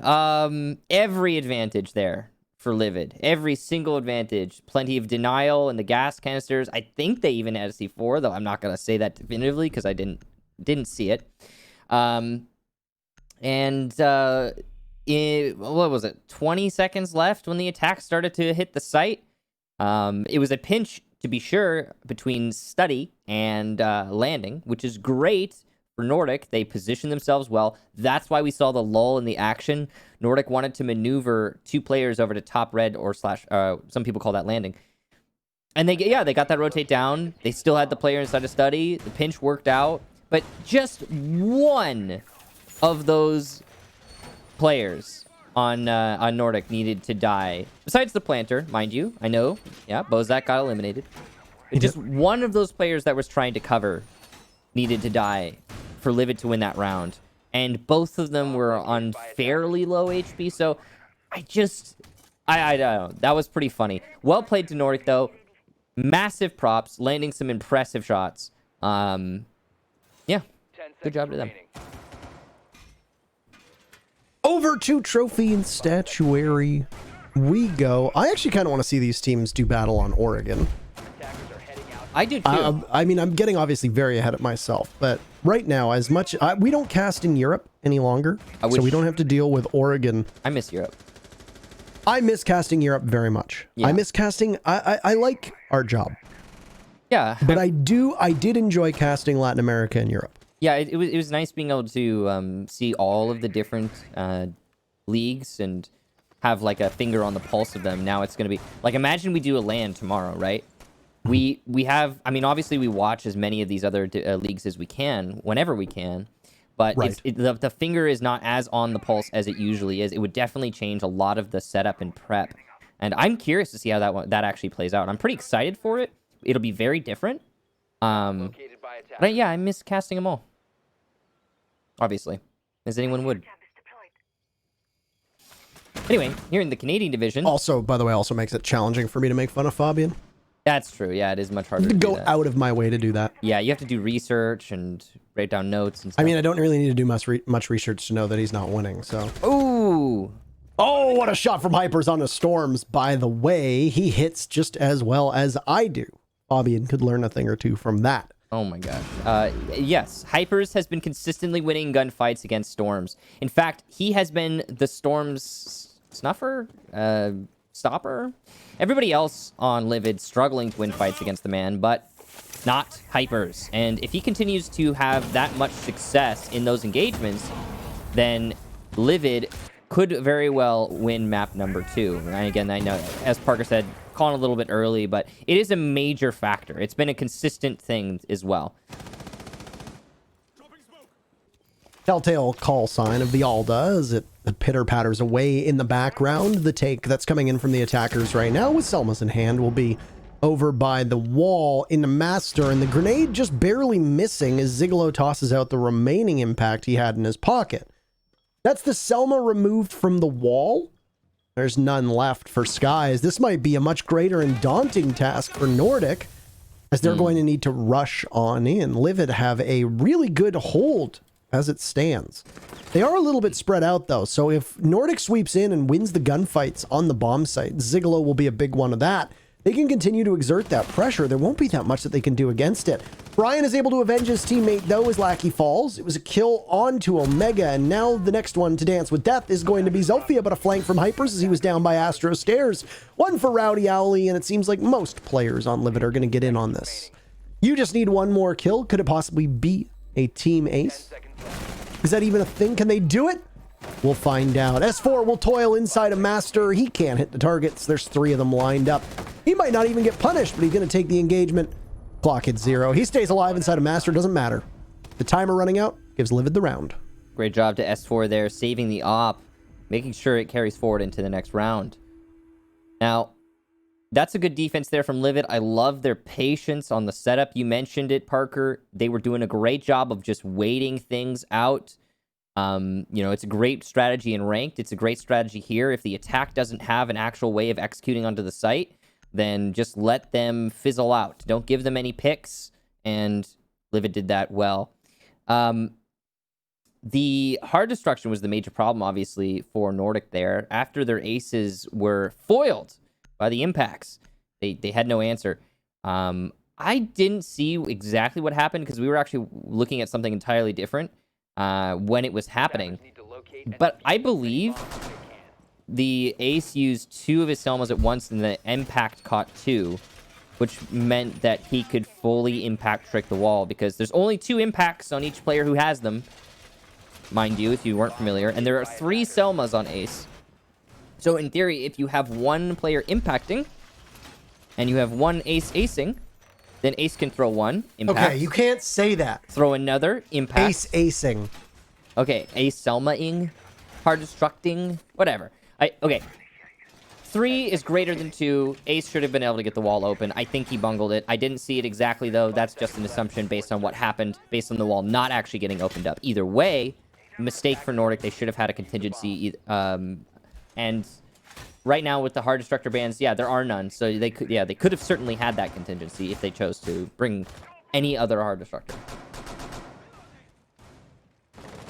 But they didn't even need another hard destructor. They just needed to use that one correct. It doesn't matter. Doesn't matter. It'll be kitchen defense now for Livid.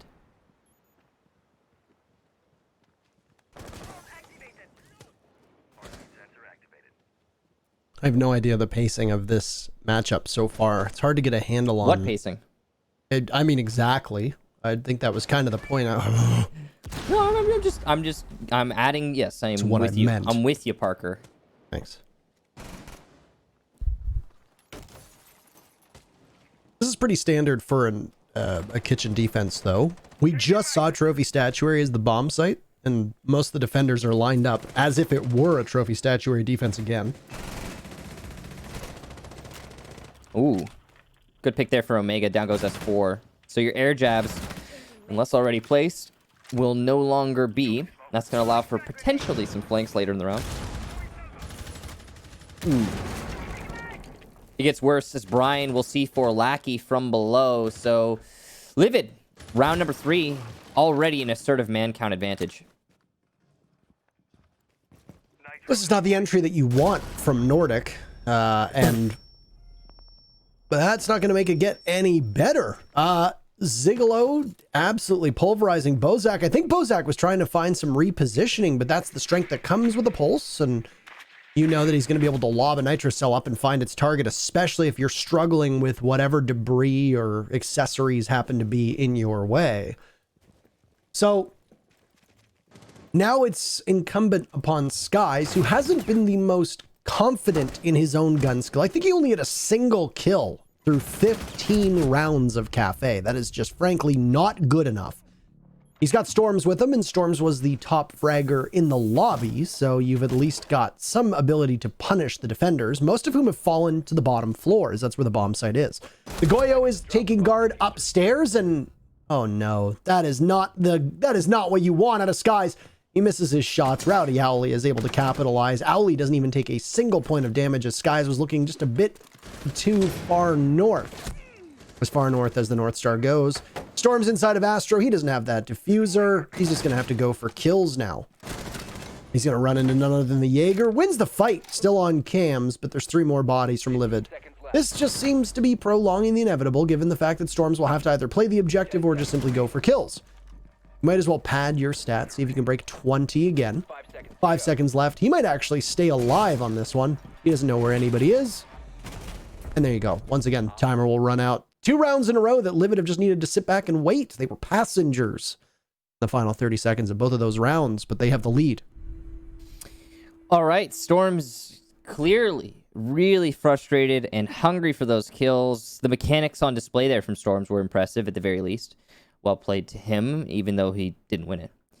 Normally, I would say, okay, this mistake or that mistake, but actually just Livid with amazingly well-timed and placed C4s from below and no IQ being brought from Nordic. Of course, that is a major factor, and it is a mistake in this case, but, you know, you don't have to bring an IQ. She's really useful on Villa, but you don't have to, so, But because the IQ was not brought, and the C4s were so well-placed from Livid, again, major props for that. That is the key to that round, is the C4s from below. The roamers were confident, calm and collected above, and did not give any kind of suggestion to us that they were going to retreat at any point. The roamers were upstairs to kill.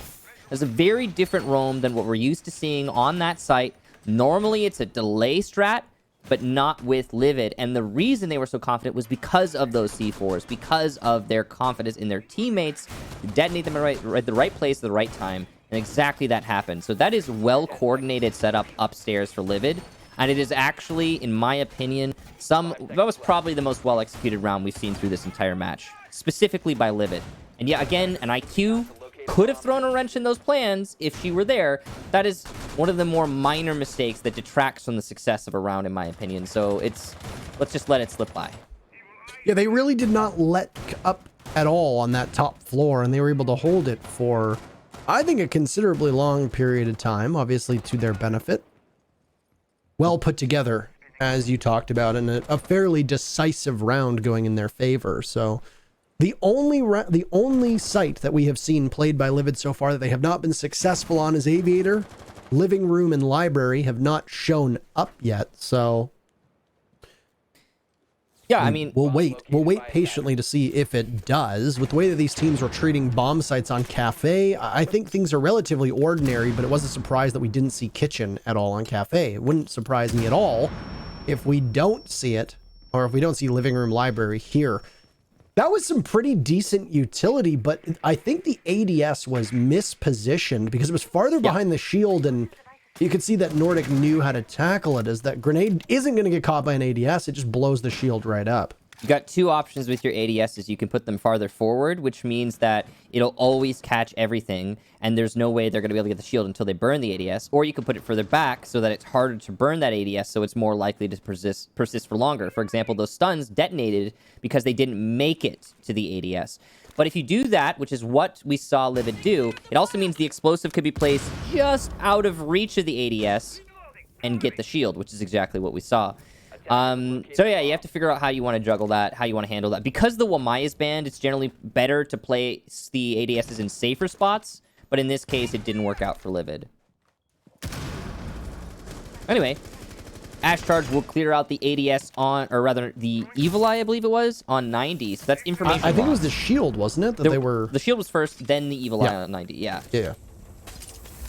Great efficiency on the, I guess, explosive utility here from Nordic so far. They've opened up a tiny portion of that study wall. I think there was an impact that was thrown out by Zigalo to try and catch it, but was not successful, not the way that they wanted to. This is where push is going to come to shove for the attackers. Owly's position given away now as he's prone. that proximity detonation will go off. If they don't know his spot, he might be good to just sit here, and it doesn't seem like they want to engage in the fight just yet until Bozak walks right up. And that's the first pick. It comes very late into the round.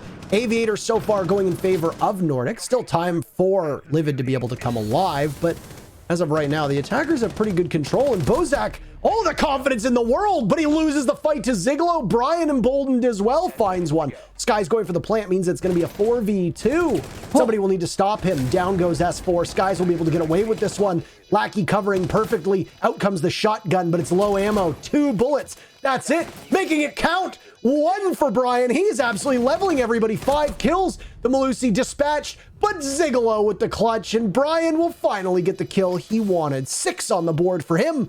And Livid correct their mistakes in the post plant and take the round. 3 now for them in a row.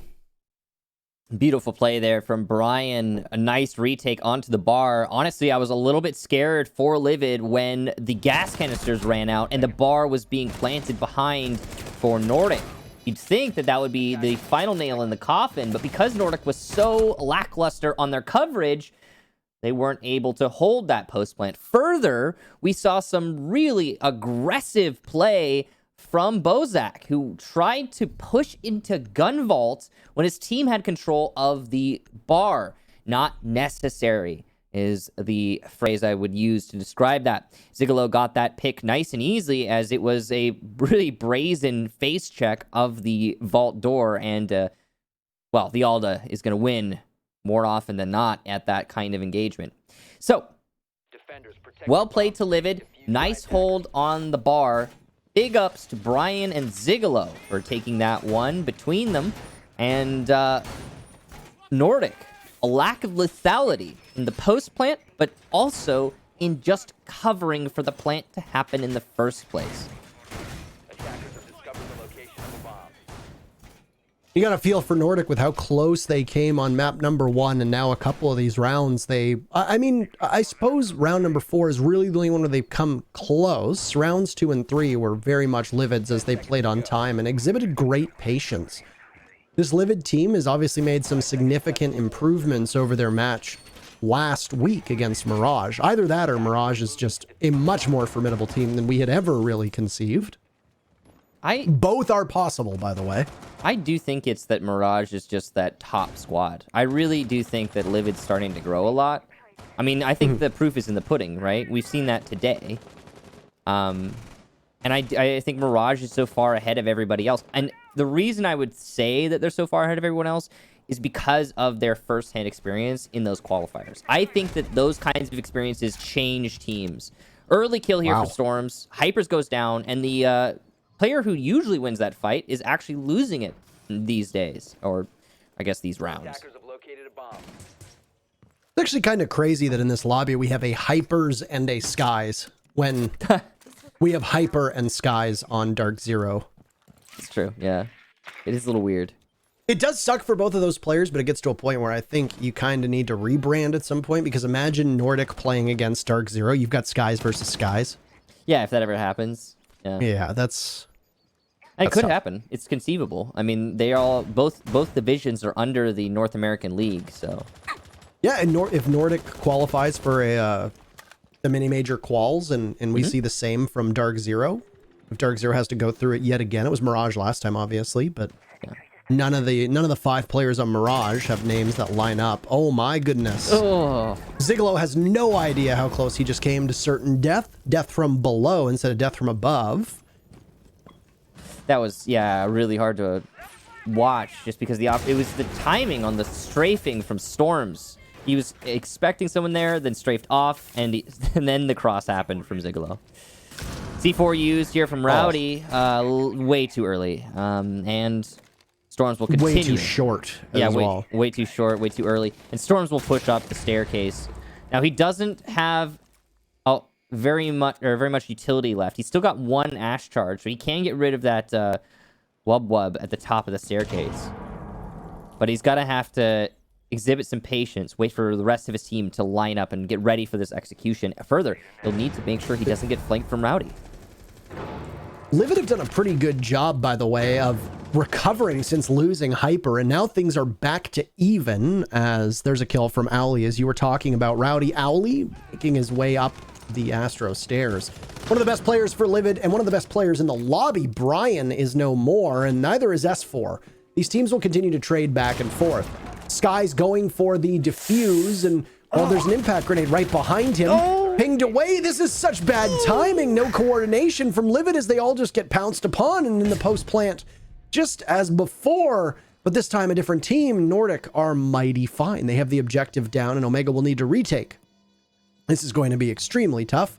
There might even be air jabs waiting for him. He's not going to make it up the stairs. Bozak stops him in his tracks, and Nordic will prevent Livid from getting a 4th round in a row. It's the 2nd round for Nordic.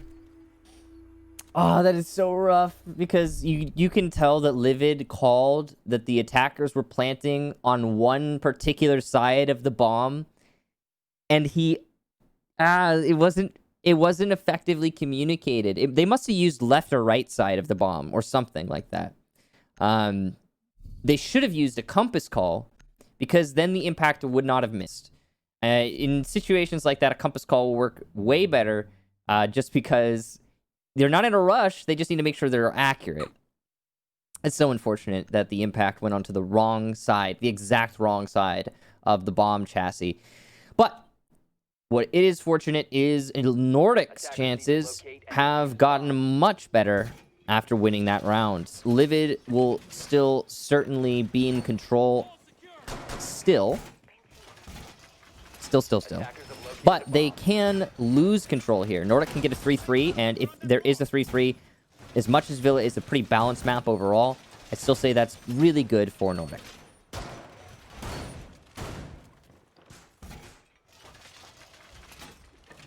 Okay, final defense here for Livid, Michael, and they're not keen to go back to Trophy. They've already won the bomb site once. They're going to go downstairs to Kitchen, and we're probably going to see the same thing that we saw before, which is the heavy roam upstairs.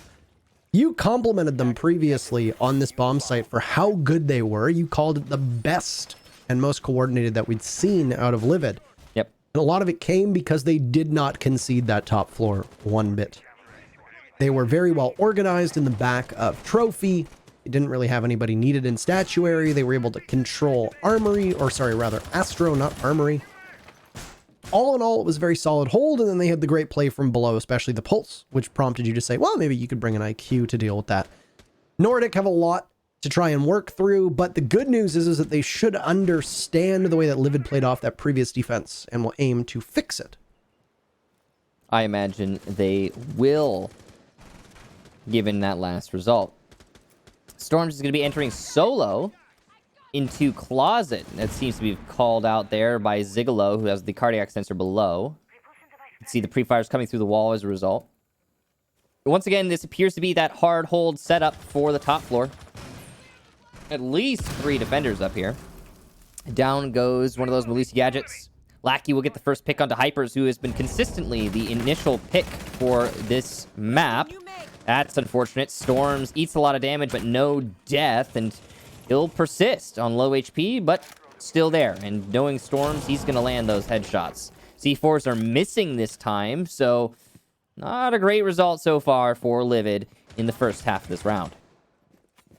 This is not the way you want to see Hypers, who's been playing this feast or famine, as we've talked about, style, where he's either all kill or no skill. Hypers obviously had a great match on Cafe. It has not transitioned to Villa just yet. See if he can do better on attack, because that's going to be his next opportunity on the field, as there's just over a minute to go. And yes, Omega had every opportunity to finish off Storms and just couldn't do it with that T5 in hand, allowing Storms to continue onwards. And the amount of times that we have seen an Ashe with 1 HP pull off absolute miracles is way too high for Livid to feel comfortable at all with the fact that they were able to soften up one of the best players in this lobby. We'll see if they'll be able to finish Storms off later.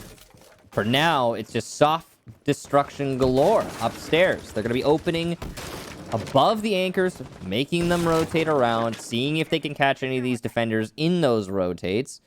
Nothing just yet. You can see that Brian's position was known, and Storms will get the kill. So there you go. That's what happens when you don't finish him off. He will still put pressure onto the defense. And considering Brian has been trying to pick up the slack that Hypers is leaving, that's really bad for Lackey, or rather Nordic. What is also bad for Lackey is Rowdy Owly landing his shots in this map. And also look at the time. There's not a lot left for the attack. Livid still has manpower on site. This could easily be a defensive win on time, but the plant is going down, and that could be crucial. A big kill there for Zigolo. That's the cutoff, but S4 is showing up with some beautiful shots. A triple kill for the cover, and Nordic will take the round off of it. Look at how absolutely hyped they are as they all align. The stars aligning for Nordic and S4 in particular. That was almost like a Canadian Thinking Nade style of cover as they just watched. And Thinking Nade on the Nomad obviously has watched and protected Canadians so many times. Is that an obscure reference? You think that's an obscure reference? No, I think that's fair. He is that player for the team, so. Well, thank you very much. The cover. Yeah. Anywho, that was really well played. The upstairs was taken quite quickly. The first pick was absolutely huge. Hyper's giving his life away really for nothing. Obviously quite troubling and not where you need him to be. And then the missed opportunity from Omega proved to be quite damning. Storms was a factor for the remainder of that round. The Ash charges came in quite handy, as did the flashes. You saw him pick off Brian, who is the best player right now for Livid. That was, that could have completely swung the round. You take out Storms, you knock off that bit of confidence from Nordic, you're in a much better spot. Could conceivably even see Livid taking the whole round off of just a single pick, because I struggle to find anybody on Nordic that can swing around the same way that Storms can. And he did exactly that. And he did exactly that. And he and S4 were both instrumental through the mid to late round portions, as Storms did not relinquish control of that second floor. He just hung onto it for dear life. And I mean, an Ash up there can be quite scary. Utility, a good gun, 3 speed, able to get to the bomb site quickly. You're in a good spot. The teams will hit the reset button, though, as it's 3-3 now. No definitive winner of the first half. Though I would say that Livid probably exceeding expectations. Livid on defense on Nordic's map, on a not super defender-sided Villa that we've seen shape up. I think Livid have exceeded my expectations, but I could be off base. I think for me, this is about what I expected. Right now, the Canadian division, again, as I mentioned earlier in map number 1, is really just 3 teams vying for second place and then Mirage. That's kind of the vibe I'm getting from the results we're having from many of these matches. Altiora clearly is, the strongest of the 3 currently, but we'll see if they're able to really punch up at Mirage when we get to that match. As we mentioned earlier, that's going to be an exciting one when we get to it next week. Yeah, here and now, this is a major match for determining who stands where. And if anything, the results thus far have proven that these teams are really close to each other. An aggressive challenge there from Omega. Actually, good awareness on the angles. You can see that, I believe that's Bozak who's trying to challenge it, and he expected it to be actually a free kill, as it's a little bit of an off angle, but clearly Omega is aware of its presence. Relegations are on the line here too. I don't think we need to continuously harp at that, but Relegations are on the line, Parker, by the way. Michael, I believe I just said we didn't need in case I'm sorry. And here you are harping. Yeah, I do harp.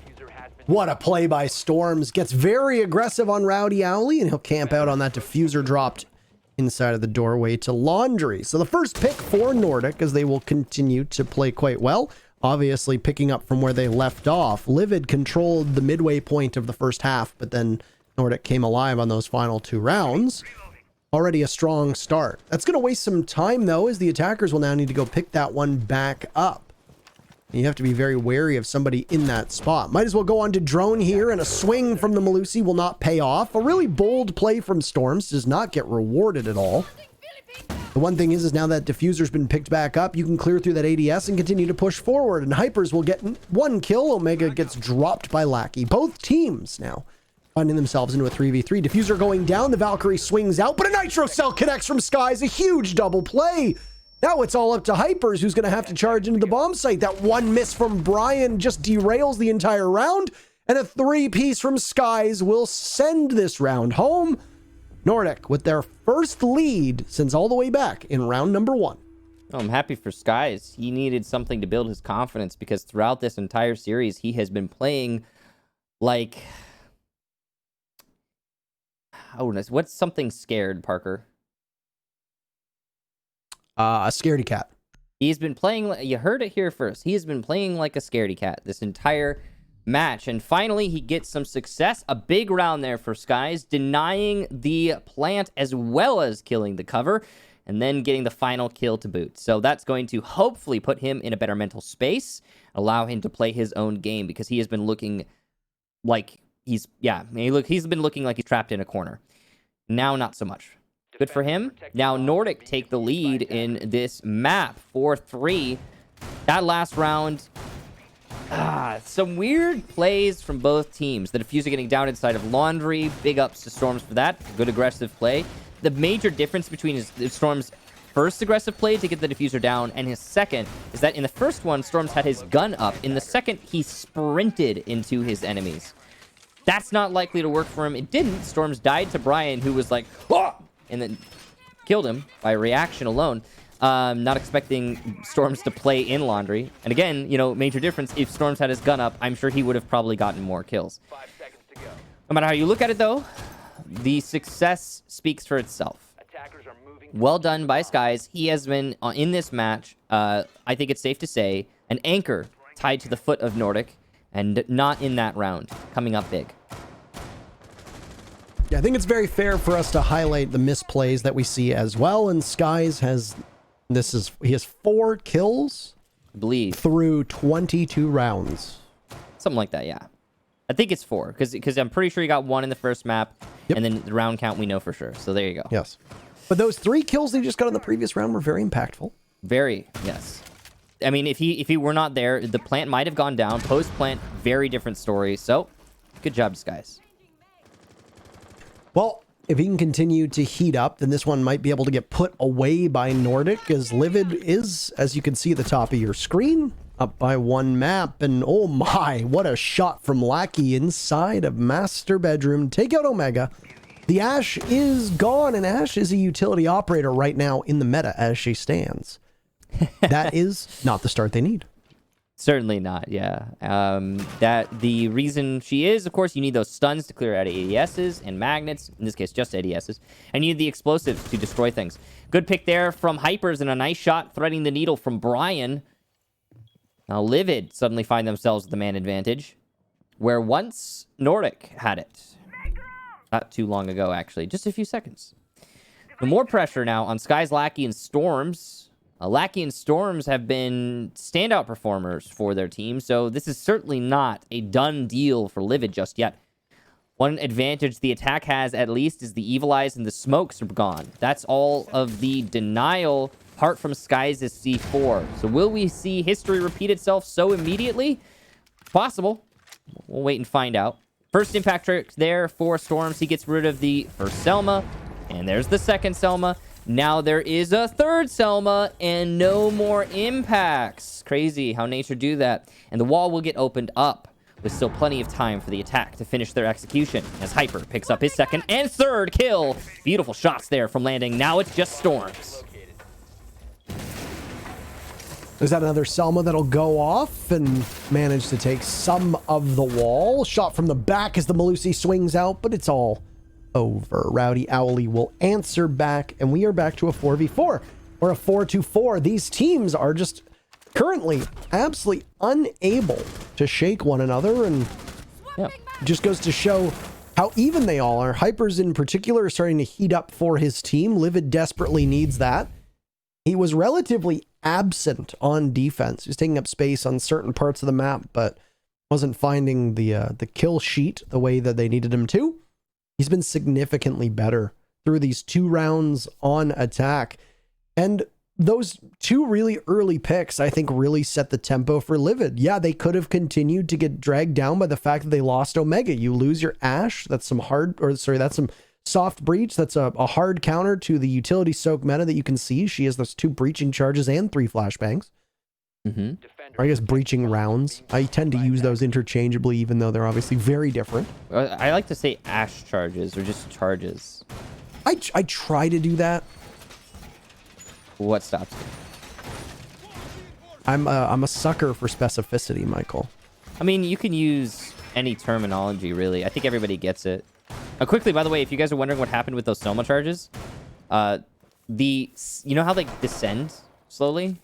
The impact only got the top charge, and on the second Selma that was thrown on the wall, the impact didn't get the descending charge because it was placed low enough. When it went down, the impact's radius wasn't far enough. So that's why he had a third Selma for the other wall.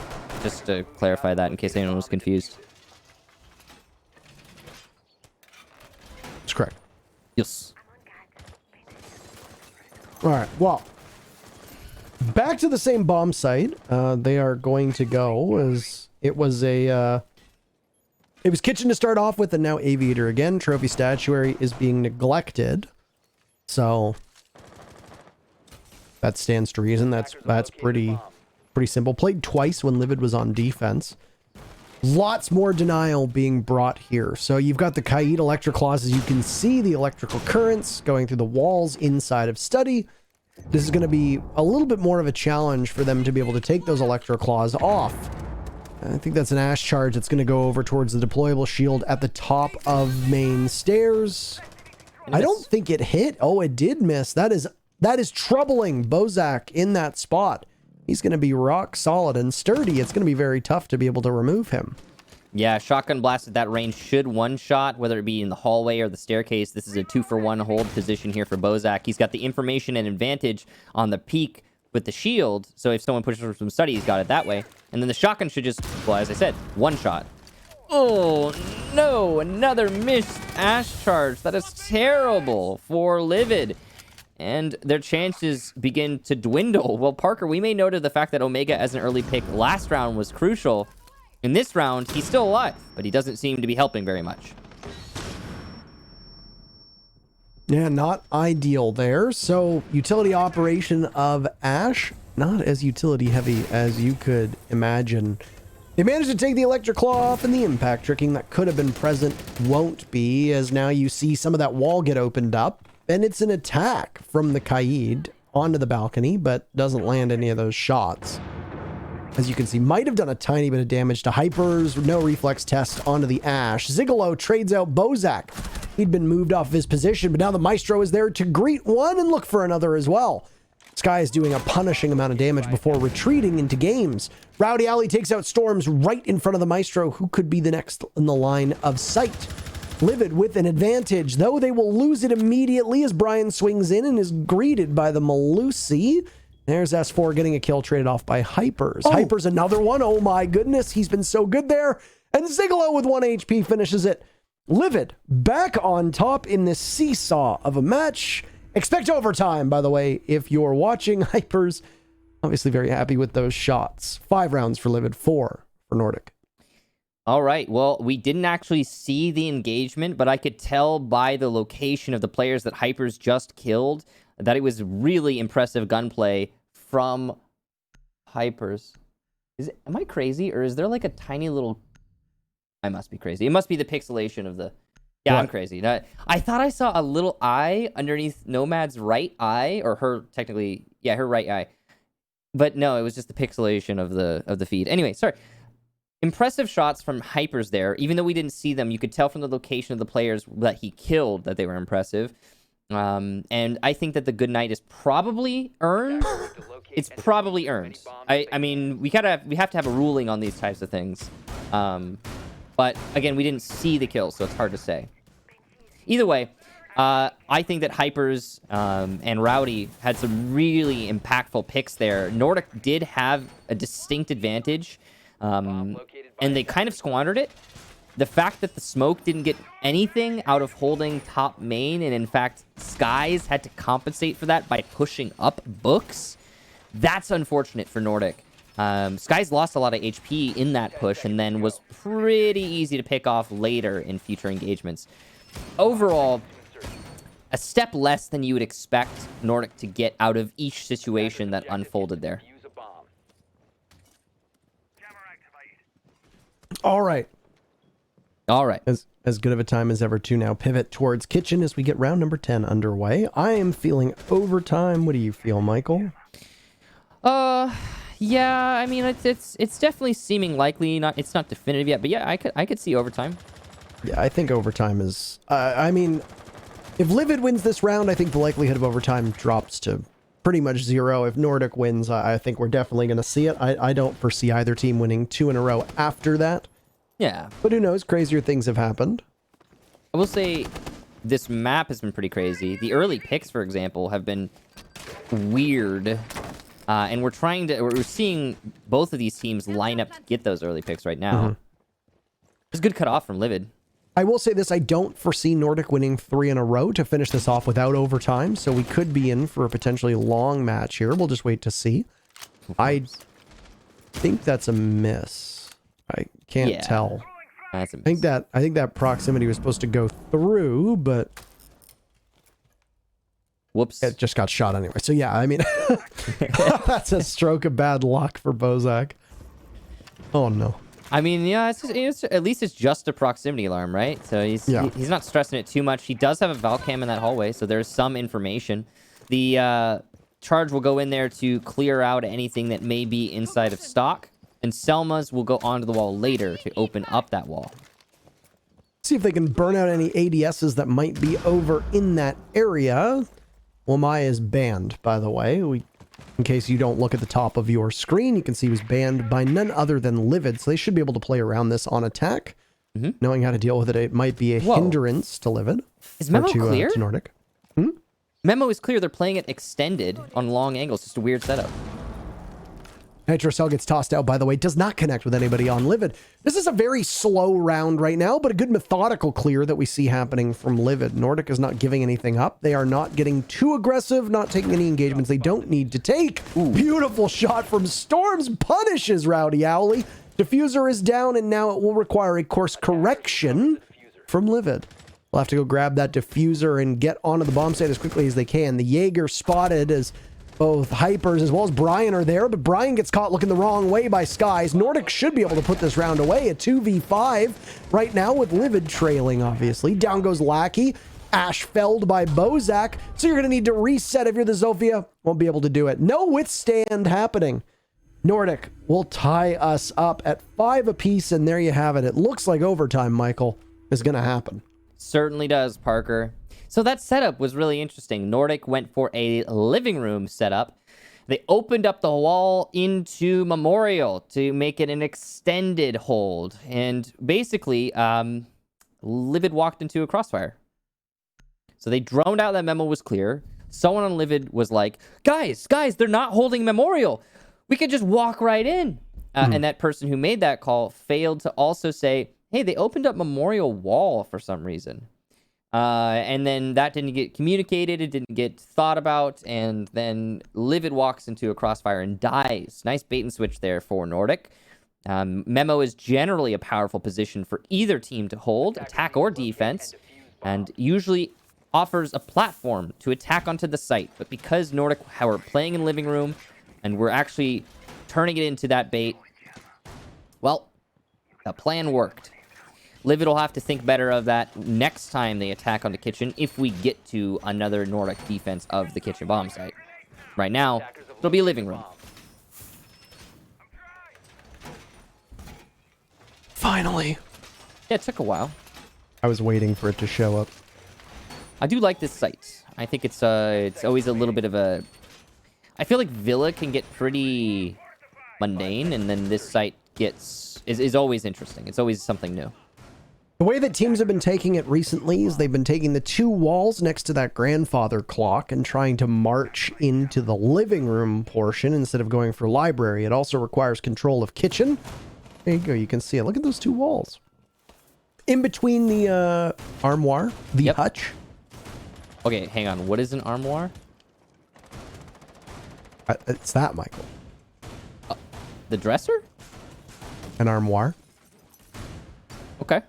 Never heard that one or before. a hutch. I'm not. I'd never heard that one either. Is this like a normal Canadian thing? Were you raised by wolves, young man? Parker, I know your mother. She's a lovely lady. I'm sure she knows what an armoire and a hutch are. Yeah, I never heard that one. I Yeah, guess. well, you uncultured swine. I'm not a very good listener. Is it because you're half deaf? No, I'm just not a good listener, regardless of my deafness. I was just trying to make a joke, Michael. But yeah, no, I'm sure that contributes. Anywho. Anyway, yeah. Video Anyway. games. Anyway, games now as we see them. My favorite time of the day. By the way, I get to say my catchphrase. No matter what happens here. It could be. No, whatever. It's match point. Okay, yeah. That's Oh my God, we are in free fall. I mean, I thought you were gonna get to the other one, the penultimate, but it doesn't matter. It is it could be the penultimate round. Yep. That is true. You are very correct on that one. So Yeah, I mean, it's basically the same thing. Not, but basically. Anyway, Castle upstairs, he's trying to roam, and he actually is doing a pretty good job of that. He just got rid of a drone, so they know that he's up here, but he's eluded the authorities thus far, and will be able to take this engagement with assertiveness, but no, he's not there anymore. The hyper's rotated. Okay, well, unfortunate. I was thinking that there was going to be an advantage there for Bozak based on his swift positioning or repositioning, but not so. The main story, though, over here, Livid have set up their assault into the A-bomb site, and they seem to have cut off many of the lines of sight of the defense. they've opened up those two walls and they can continue to push forward. You're going to need to see some action happen in a hurry. 30 seconds left. And there's Bozak sustaining tons of damage, but still walking away from the fight. S4 is now down, finished off by Brian. Storms goes. There goes Bozak as well. This is a clean sweep from Livid as they find 3 kills all in the span of a second. Rowdy Alley getting that diffuser down. They'll need to stop him in his tracks. Lackey punishing Omega. Zigolo down now as well. But the diffuser goes down, so things are going to get real tricky here. A second kill from Lackey, but he gets finished off by none other than Hypers. It's match point, series point now for Livid and for Nordic. They are 1 round away from possibly having to hold on to their spot in relegations. Well, as I stated, Livid had authoritative control over the top floor, and they almost lost it out to, I believe it was Bozak, who was playing upstairs, but he didn't go for that retake, and that was crucial in the outcome of the round. For those of you who don't know, on that bomb site inside of the gun vault, there are some angles that you can use to deny the push that Livid just used.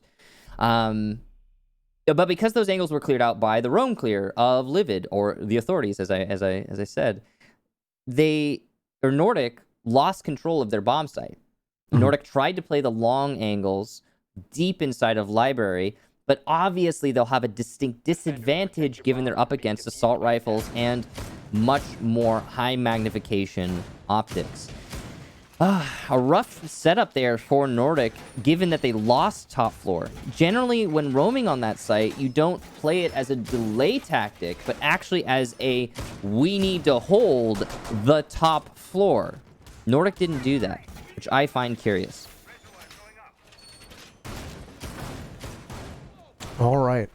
Well, I see that library living room is the experiment has completely ended. Yeah, it Back seems up that to way. trophy statuary. First defense of trophy statuary, by the way, for Nordic. Attackers'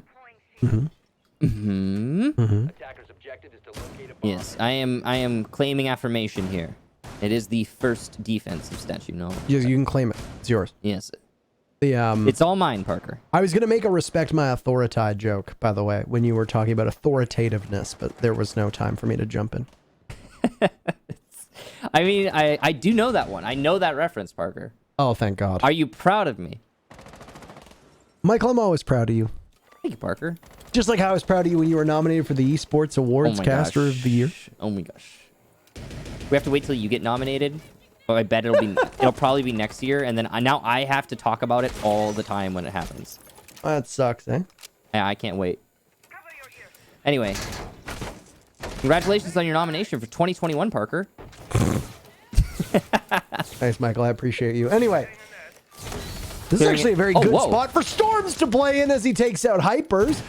Inside of walk-in closet, he'll also shrug off a grenade. Those glasses don't help in that regard. Another grenade will go in, and there's lots of utility being used to try and get the Warden. They won't do so. Brian will find S4 from the tip of his gun. Goodbye to the smoke. The smoke being an incredibly important operator here. There's no impacts as well to deny the Selmas that will go onto the wall. So now they can begin to take the wall leading from Master into Statuary. Additionally, the sledge will hard counter these castle barricades. The Warden's second shield, this is inside a master bathroom, will allow him some protection as he's going to play off of it. He's lost 50 HP. A bullet or two away from certain death. If Bozak can swing into master, there might be some offensive potential here for the defenders, but Bozak doesn't seem too interested in taking the gunfight with a UMP in hand. That's probably the right call. Crucially, the wall is already open, so the Selmas are going to make it more open and make holding this more difficult, but it's already looking pretty desperate here for Nordic. That's why Storms is getting so aggressive. He's got confidence in his gun skill and is going to try and take it straight to the enemy as the attack would least expect. Positioned himself now well, and he'll get some damage onto Rowdy Owly, but no kill. The MPX does very fleeting damage. He's got that 1.5, so it's easy to land the headshots, but wasn't really much of an opportunity there. Storms continues to get more aggressive, and on drone is Rowdy Owly, and now he's in his grave. Storms inside a closet will pick up a second. Brian, whoa, and a shot from Storms! The 4K, and Zigolo is the last attacker now. Storms looking for him, ready to land the shot. There he is, and missed opportunity, but still a beautiful round from Storms as he finally gets shut down. Only 13 seconds left here for Zigolo to find 3 kills. It's not gonna happen, but he'll go ahead and try as he gets shut down from the rotate. Lackey, the final kill, but really, the story is Storms.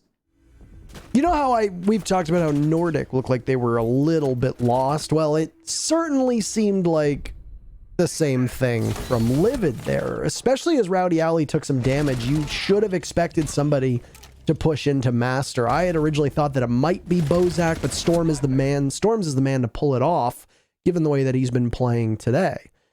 Nobody seems to be aware of his positioning, and with it he flies under the radar and then flies into closet and gets a 4K, as you talked about. 3 absolutely massive kills. That last one was a beautiful shot. Yeah, Storm slapped him off the earth. Yep, they absolutely did. So Nordic will stay on defense. They're going to go to Trophy Statuary. They're calling for a rehost. I don't know why. They did not get admin confirmation before they just stormed out of the game, but we'll see if they can get it. And hopefully, well, we almost made it. Almost, Parker. Michael, we almost made it. Hopefully somebody lets them know that they need to wait for rehost confirmation in future, because they could very easily throw around by disconnecting like that. The rehosts are not a guarantee. They are not an always gonna happen sort of thing. Wait till the spectator relays the confirmation from the admin. Either way, 6-6. Either way, it's still anyone's map. Obviously, Livid starting on attack because this is Nordic's map, so they get to choose where they go on OT. Well, I mean, both teams were even, so there is no better side right now. If you really want to deep dive into how everything broke down with these squads, for Livid, Trophy, Kitchen, and Aviator were where they won on defense. So pretty good. They won on 3 bomb sites. They lost on Aviator, they lost on Trophy, and they lost on Kitchen. So they have a 50-50 record. They won the bomb sites they defended once, and then lost them the second time. Things were a little bit different for Nordic. They won on Kitchen twice and Trophy once. They did not win at all on Aviator, and of course they got absolutely pulverized on Library and Living Room when they tried to go there. So if I'm them, I'm going to Kitchen right off the bat. I actually did not see where they were going to before we got into the rehost. I don't know if you saw. I did not catch it either, no. We'll have to wait till we get back. Yeah. Should be soon, though. In our defense, usually when overtime happens, there's stuff that we're writing down. We're not looking immediately at the bomb site because you're going to go in to the bomb site. We'll wait to see I was- where I- we end up going. I suspect it'll be kitchen. I mean, if I'm Nordic and I'm looking at where we've defended, I'm going to say kitchen. Yeah. Because they've won it twice. And it's the only bomb site. Well, I guess technically trophy statuary you have a 100% win rate on as well. I mean, We only went there once. from what I've been seeing so far, I mean, it really is mostly coming out of the gunfights. The strategy has been, and the utility has been a factor, although a lesser factor than I am used to. Like, for example, that last round, what happened? How did Nordic win it? Well, they lost the strategy game. The wall got opened up more than it ought to have for the defense. The shield got destroyed. That was the shield that was supposed to compensate for the rotation. The hold inside the closet didn't work out so well. Storms did get a kill there, but they traded their smoke for it, so pretty bad. So the strategy was lost by Nordic, but how did they win it? Storms he just walked into the enemy and slaughtered them. Oh, I thought you were asking. Yeah, I was going to say, I don't know. Were you really going to say, I don't know? No, of course I wasn't going to say, I don't know, Michael. I know I'm not the Esports Awards Color Commentator of the Year nominee, but I like to think that at least I have some... Was that a reenactment of what the food poisoning was doing to you last night?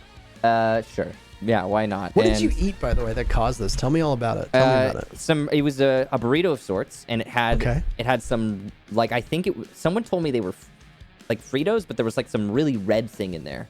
Okay. And then I ate tacos, which had shells made of Doritos. Taco shell. That fell apart. Taco shell. It sounds like a restaurant. Taco shell. I don't know. It's close to a restaurant's name, yeah. It's on the tip of my tongue. But we do have a match.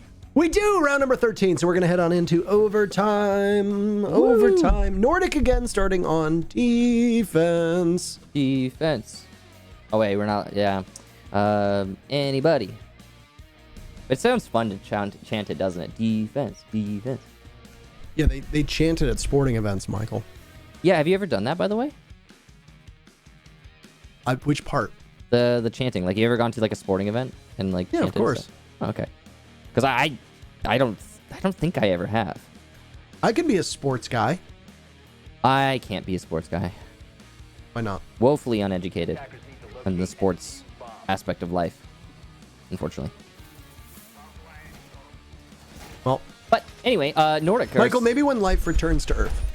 Yes, when life returns to Earth. We can go to a RU Sports, because we're esports. They're going to be RU Sports, which stands for real sports. Yes. I mean, you know, we could have always just been competitive gaming, but I think that there's a negative stigma associated with gaming, and that stigma is, of course, dated in the year 2020. However, it still persists, especially with older generations. The year 2020 of our Lord, of course. Yes, of course. Anyway, trophy defense here for Nordic. Hopefully for Livid's sake, Storms is not allowed to just walk up on them. No detraction from the impressiveness of that 4K from Storms, of course, but still. Of course. Of course. I don't... Okay. What? There's been some change up from what Nordic is bringing. Number one, the wall is going to be kited. They're bringing a dock. Doctor, give me the news. So, interestingly, the way that they're going to play out this dock, I don't know if it's just going to be for sustain. I don't know. Because Doc does not have access to that same ACOG that he used to. It's Rook now who actually has the longer sight. Honestly, a pretty decent way to balance them out. Yeah, I think so as well. Doc is I mean, they're using optics. They've said as such. They're using optics as balancing tools. They're trying to incentivize people to play operators with optics. Now, I don't agree with that methodology, but that's what they're doing. And Rook is the generally preferred operator. Or sorry, Doc is generally preferred operator. So Rook gets the 2 times. Incentivizing. Anyway, they're clearing out below, and by they I mean Livid. They're trying to drone out what they can. Find the roamers so they don't need to deal with C4s from below when executing onto the site. This is going to be easier said than done. Lackey dodges a nade inside a memorial, and he will persist here. He does have assistance, I believe, from Skies? No, it's Storms. Okay, he's got assistance from Storms, so a C4 regardless, and the man with the hot hand in this map. Waiting and patrolling the area, AUG in hand. The TCSG's pick rate has completely fallen apart, and now instead going with this 1.5 times sight with the AUG, allowing greater magnification. Somebody's going to need to shake Storms out of the spot.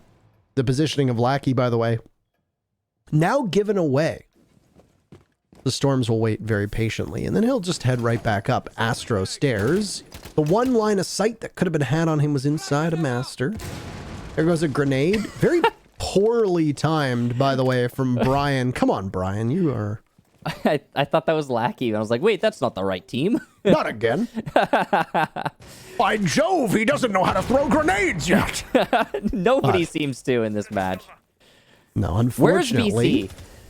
Sorry? Where is BC? Seriously. Get the man in here. Entry from Hypers works out, by the way. Takes down Bozak before Storms, who's been able to get back. But Brian finds one onto Lackey. Omega's been down. So it's a 3v3. Can you manage to get the Ash up? That's going to be the real question.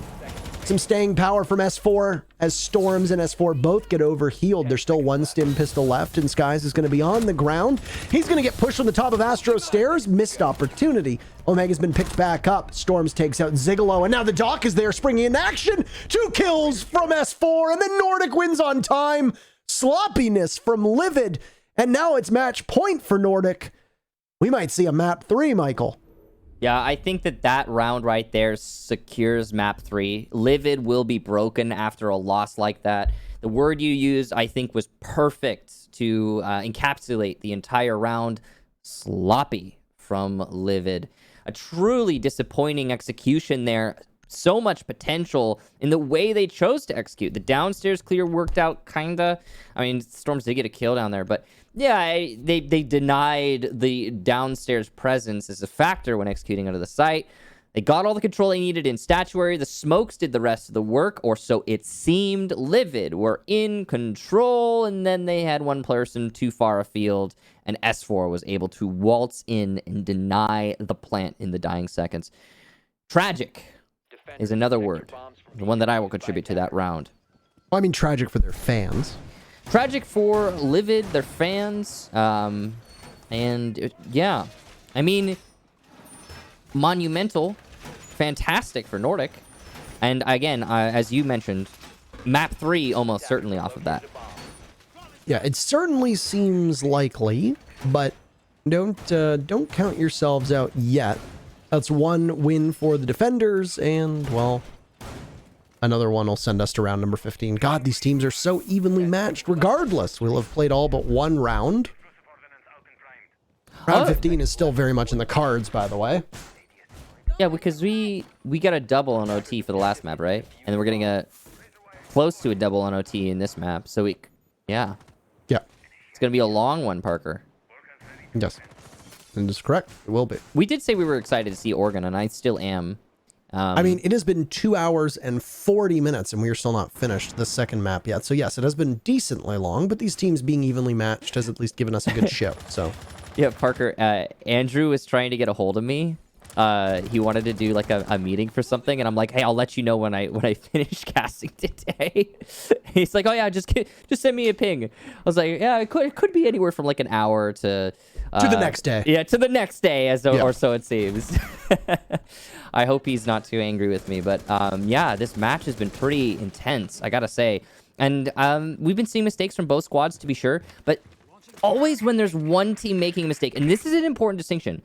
Sometimes it's both teams just messing up all over, but always in this match, when it's one team making a mistake, the other seems to be on point, and that's great to see. I think it's what's made these squads so unshakable from each other. While they are going to go the limit, it's going to be as long as that Disrupt E United game that we saw, but round 15 certainly seems like it's on the docket as Omega tries to get out of there but can't do it. A good reaction from Lackey to avenge his teammate as Livid does get that opening pick, but it's immediately answered back.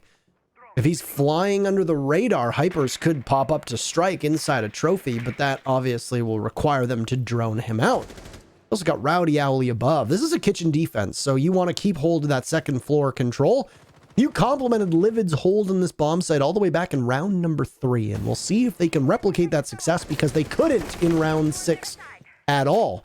Speaking of missed opportunities, as we talked about, there was the Goyo unable to do some damage. Brian can, though, on to S4. And now another kill is going to come out from Hypers, turns and picks up 2. Round 15 is very much on the menu, barring a miracle from Skies. 1 minute left. It's a 1v4.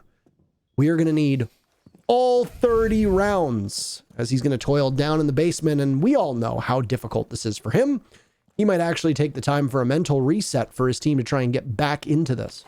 Yeah, if I were in Skies' position right now, I would just straight up be like, okay, team, let's start strategizing the next round. I'll mute and waste all of these seconds. Or not waste, actually. Use all of these seconds. But Skies will not do that. He will just go for, okay, that's 30 seconds that could have been there, but gone. But, you know, whatever. I mean, he tried.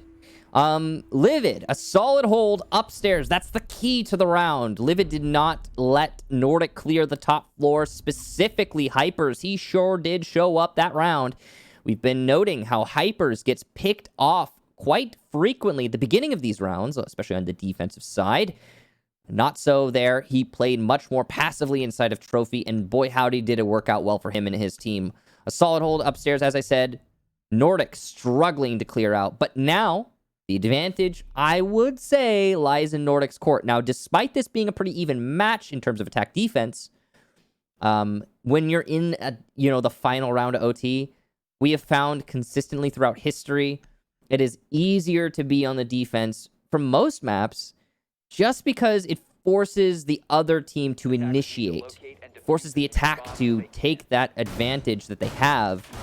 And some teams will choke in those situations. So we'll see if Livid is one of those teams that does that, or if they're able to clutch up and end this in a 2-0. So, Nordic with the match on the line in their season, their spot in the Canada Division on the line, are going to go to a bomb site that has treated them quite well. Prior to overtime beginning, we discussed the win rates on the various bomb sites. Here in Kitchen was won twice by Nordic. This is going to be their 3rd attempt. Unsuccessful on attacking it in the previous round, but they find themselves in better position. Playing meta operators on a bomb site that can work out quite well for them. They will likely defend upstairs. I'm sure we'll see some similarities to what we saw out of Livid's defense. The question is going to be, will they find the scoreboard and win their engagements? Because right now, Livid, despite only winning one of the 2 rounds, have a more impressive record with kills. And I would even argue that round 13 was Livid's to lose until they lost it in the final seconds due to the time. Better time management, and Livid would have likely put this one away and with it the series. Ooh. I'm a little bit scared here, Parker, because Nordic are using the same setup they used last time, which is the library living room hold, the extended hold, that makes Memorial kind of a bait. And Livid seem to want to take the bait once again. There needs to be a clear on these players inside of living room before the attack can take Memorial. That's just a fact. Otherwise, the attack will incur major casualties. Oh, there's an opening pick for Livid. They might be able to get another as they're just going to continue to back away. Lackey getting aggressive, but he's not quick enough to spot anybody. He's chasing shadows right now. Bozak finished off. He's gone. Hypers gets away with 25 HP. Lackey is still very much on the hunt here as he now makes his way into Art Studio. Opening door, he could possibly catch one or the other if his position is given away. It's not. He plays around the timer beautifully. If somebody from Livid looks the wrong way, this could be really troubling, but he gets detected. So they know that there's going to be somebody playing out of Art Studio. The jig is up. 90 seconds for them to find more members of Nordic on the bomb site.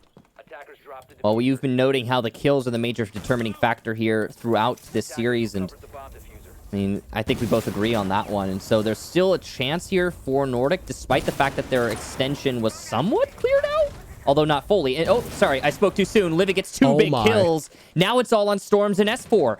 I guess there's still a hope with Storms still on the board. He is the man of the hour, but it's very desperate for Nordic.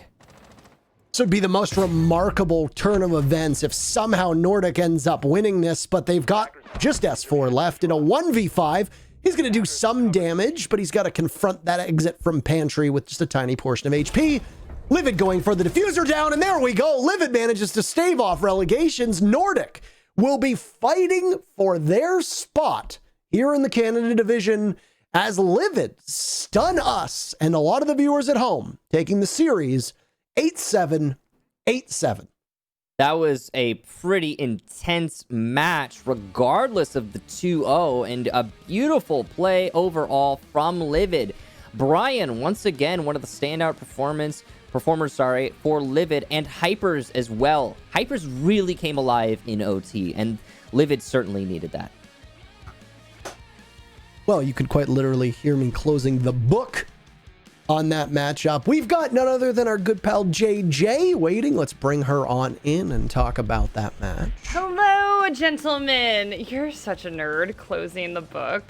Did you really close a book, or did you That just was hit your keyboard or something? It was a tablet. Oh, it was a tablet. Okay. It's I the don't know cover. if I can turn it around because it's got stickers on the other side. Oh, yeah, don't do that. You'll get us in trouble. But, Maybe we so can blur not it out. really closing the book, but closing the tablet. But We use it like a book, so. true. That is true, actually. Anyway, we are digressing, and my producer is like, please move along. So, Livid does it in 2 maps, everybody. That was a dogfight. Whew. Another close one on Villa. But Livid pulled it off, and we are looking at the highlights right now, gentlemen. So tell me, what stuck out to you here? What are you thinking of the plays we're watching right now? I would say Storms. Storms is my number one takeaway from that entire match, and that is despite Nordic losing 0-2. Brian as well, his influence cannot be understated, and Hypers showed up more today than anyone expected of him, besides obviously Livid. I'm sure that's why they picked him up. And it was a major game changer for Livid's overall results. Yeah, and Kicks, I know we've said it a lot, but relegation is a reality. Nordic kept it close, but just fell short. So what do you think is going through their heads right now? I mean, you as a player, you know that they're probably pretty defeated right now. I'm sure what's going through their heads is they played well, but not well enough, and they've got a lot of room that they're going to need to grow into, because Nordic certainly had a good, I guess, chance at winning that. They looked solid for many of those instances, or many of those rounds, but Livid, just as a team, was more well-rounded, better coordinated, and had overall a more spread out frag capacity. Yeah. I mean, at the beginning of the show, we were definitely leaning more towards Nordic, and here Livid does it in 2. They are undoubtedly improving. So, Antero, what do you think that they need to focus on moving forward now? I mean, I think the strategic element of Livid needs to continue to improve. There were a couple of rounds where it seemed like they just were not well coordinated. If they can manage to fix comms or continue to work on whatever their comm structure is and just shore up some of the weaknesses, especially on attack, then I think things will go well for them. I was relatively impressed with how Livid played on defense, but attacks are obviously a lot harder to put together. And that's where I saw the struggle. I think the biggest example of that, and the one that will stick out in a lot of people's minds, was Storms' retake on Villa up in Master. There's no reason why 3 members of Livid should have died to that when they could have very easily made a call. That's almost indefensible. Very similar to what we saw happen to Nordic from Altiora on Coastline when the Ash sprinted through VIP and then into the back of Theater and caught Nordic off guard. Same thing just happened with Livid. Whether it be bringing the right tools for the job, Claymores, a Nomad, a Gridlock, etc. It happened to Livid a couple times. It happened to Nordic as well on Cafe. Both of these teams really need to fix their attack and making sure that they're not getting flanked. So repeatedly, I heard both of you talking about tools, like you just mentioned, but also communication. Is this just something that needs to develop with more time, or do they need to be doing something different at practice? Kix, I kind of want to pick your brain for this one. So that can come down to a lot of factors. And obviously, given that we're not in the team, it's hard to say which is a problem for either Livid or Nordic, as both of those, those sets of tools need to be developed for each team. It can come down to the players and their capacity to learn how to communicate accurately and efficiently and receive that information themselves and then act upon it, how dynamic they are. Do they only listen to their teammates, or are they capable of making their own decisions? These are, that's on the players front. It could come down to the synergy, how these teams, how these players, I guess, on these teams work with each other. Do they like the people they're on a squad with, or are they just there because, yeah, these guys are pretty good and I'll play with them? Are they friends? Have they known each other for years? That can build up synergy. It can allow for strategy, which takes time to develop in dry runs based on the meta and, brain power to develop. It can allow that strategy to be more efficient through the virtue of understanding your teammates better. And yeah, a lot of this will all develop with time. And with successes like the one we saw here today, Livid will certainly take a huge step forward in not only their synergy, because they put more trust in each other, their confidence as individual players, but also, I'm sure, they'll learn a lot strategically from what we just saw there, especially in that last round when they countered the play that we saw, the bait and switch strategy on Kitchen. That's a really great mid-map adaptation, and that, I think, deepens your strategic pool. Okay, and I know at the top of the show we talked about Brian a lot, and we just had our stats up, and it looked like he had a pretty good showing. Intero, how do you think he is gelling with the team? And we were all assuming he'd have a big impact, so do you think that we saw that play out today? Yeah, I think one of the biggest criticisms against Brian when he played it in the North American Pro League a couple seasons back was that he tended to go off on his own and try to make hero plays and do things absent of the rest of the team. I don't necessarily see that with the way that he's playing with Livid. He certainly seems like he's in lockstep with the team. If he is their sole leader and the one making the primary calls, it stands to reason that he's going to be moving with the rest of that squad. And I mean, I think he really excelled on defense more than anything else, which is where he's honestly always been the better player. His play on defense, Smoke in particular, has been really, really good. It might actually get to the point where if teams in the Canada division want to try to cripple Livid, they could even try banning Smoke and force him onto another operator and see how that works, especially if the team playing doesn't have the strongest smoker. It's on a map that doesn't necessarily need one. And you can get away with Nitro cells, or you can get away with a Maestro being on the board, or if Echo ever ends up getting unbanned, bring him as well. The thing for me with Brian is that most of his contributions we're not going to see or hear. They're going to be his leadership from in the game itself, and that's something that his teammates will have to testify for. Okay. And, we're a decent way into stage 2 now, and obviously Mirage, I think all eyes are on them. How do you think that the teams that we've seen can fare against Mirage? Is Mirage still incredibly dominant in your opinion, Kix? Well, since we haven't seen them in a while, all we can base it on is their beating of Livid, and it was not crazy one-sided, though it was a 2-0, and not as close of a 2-0 as this one. Mirage did handily beat Livid, so based on that, yeah, I guess. If you're trying to connect all the dots in the Canadian division, again, my current stance with Canadian division teams is that Mirage is still king, and all the other teams are competing for second place right now. Livid just gave us a good bet for that second place, but not as good as the bet that Altiora managed to give us earlier in stage 2. So it's still on the table. As Parker was mentioning earlier, and as I agree with, I think the Altiora Mirage match is going to be pretty exciting just because it is the closest we've seen a team come to actually challenging Mirage for first place in the Canadian division. All right, well, gentlemen, thank you so much for your analysis there, but we do have Zigalo on deck. Zigalo, congratulations on your big win. First win in the Canadian division. Yeah, I'm sure you're feeling amazing. I know y'all were really hungry for it. So, tell me, how does this feel, avoiding relegation? I can tell you're a little overwhelmed right now. I'm so happy to get the first win. I'm so happy to be right here talking to you guys. It means we won, so thank God we made it. Yay! But, I know. Yeah, talk to me about the emotions you're feeling. I know it's been quite the journey for y'all.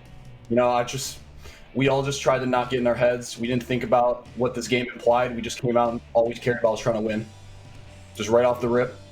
We knew what Nordic was going to do. We game planned them. We VOD reviewed them. We knew what to expect. So we just had to play our game. And it came out in the clutch rounds like that, 8-7 both times. Big plays by everyone. Keep this series in our hands. Oh, yeah, you certainly came together. It looks like y'all did your homework for sure. Talk to me about the changes that your team has made and about the addition of Brian. I mean, Brian is a huge asset to our team. All the experience he has is IGLing.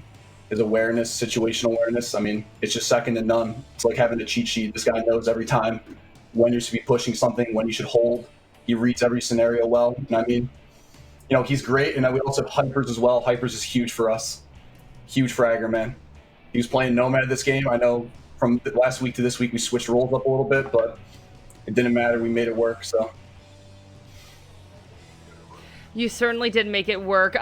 What were some of the things that your team focused on fixing and improving that you think has really translated into the win today?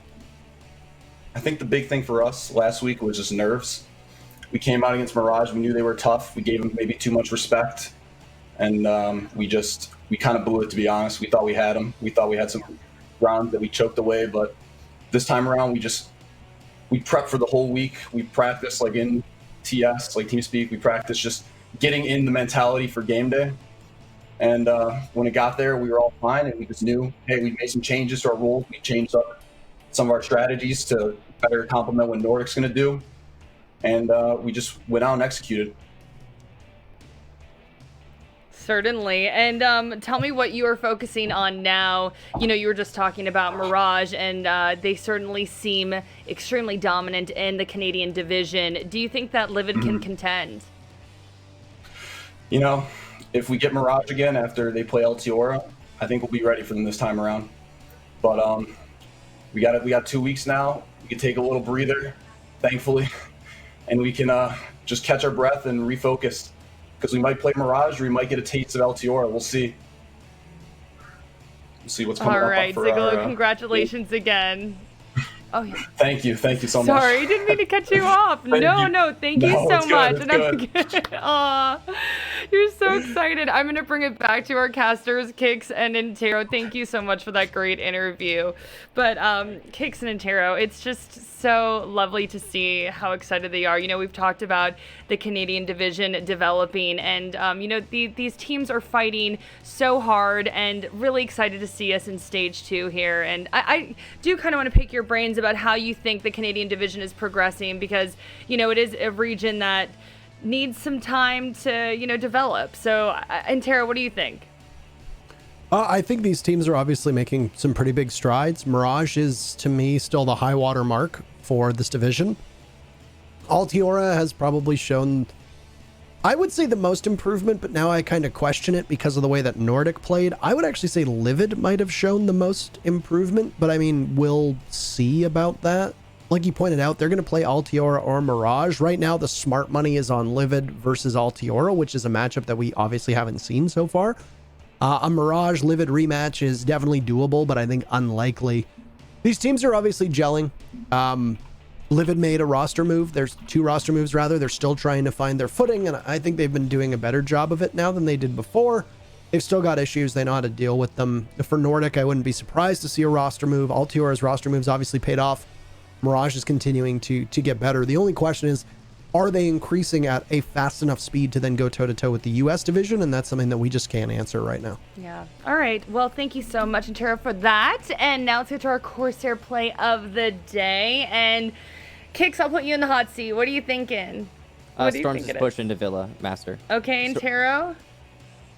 Yeah, I'm probably going to agree with that. Maybe Brian's 4K on Cafe, but Storms is 3K on Villa to basically save. Should be. Okay. Should be it. Not to put our production team on the spot. Okay. That was Storms is 3K, and then he got 4K in total, but it was the 3K in there. Okay, well, let's roll the Corsair play of the day and see what it is. And yeah, Storms. Yeah. This to me, this is a no-brainer.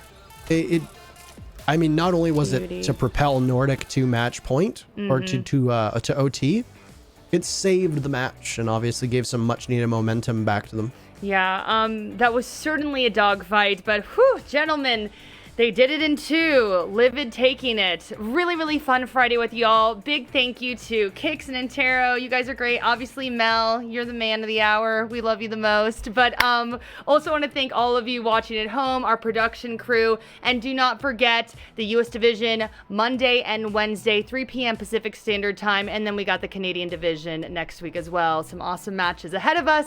But have a wonderful Friday. We'll see y'all later. Bye.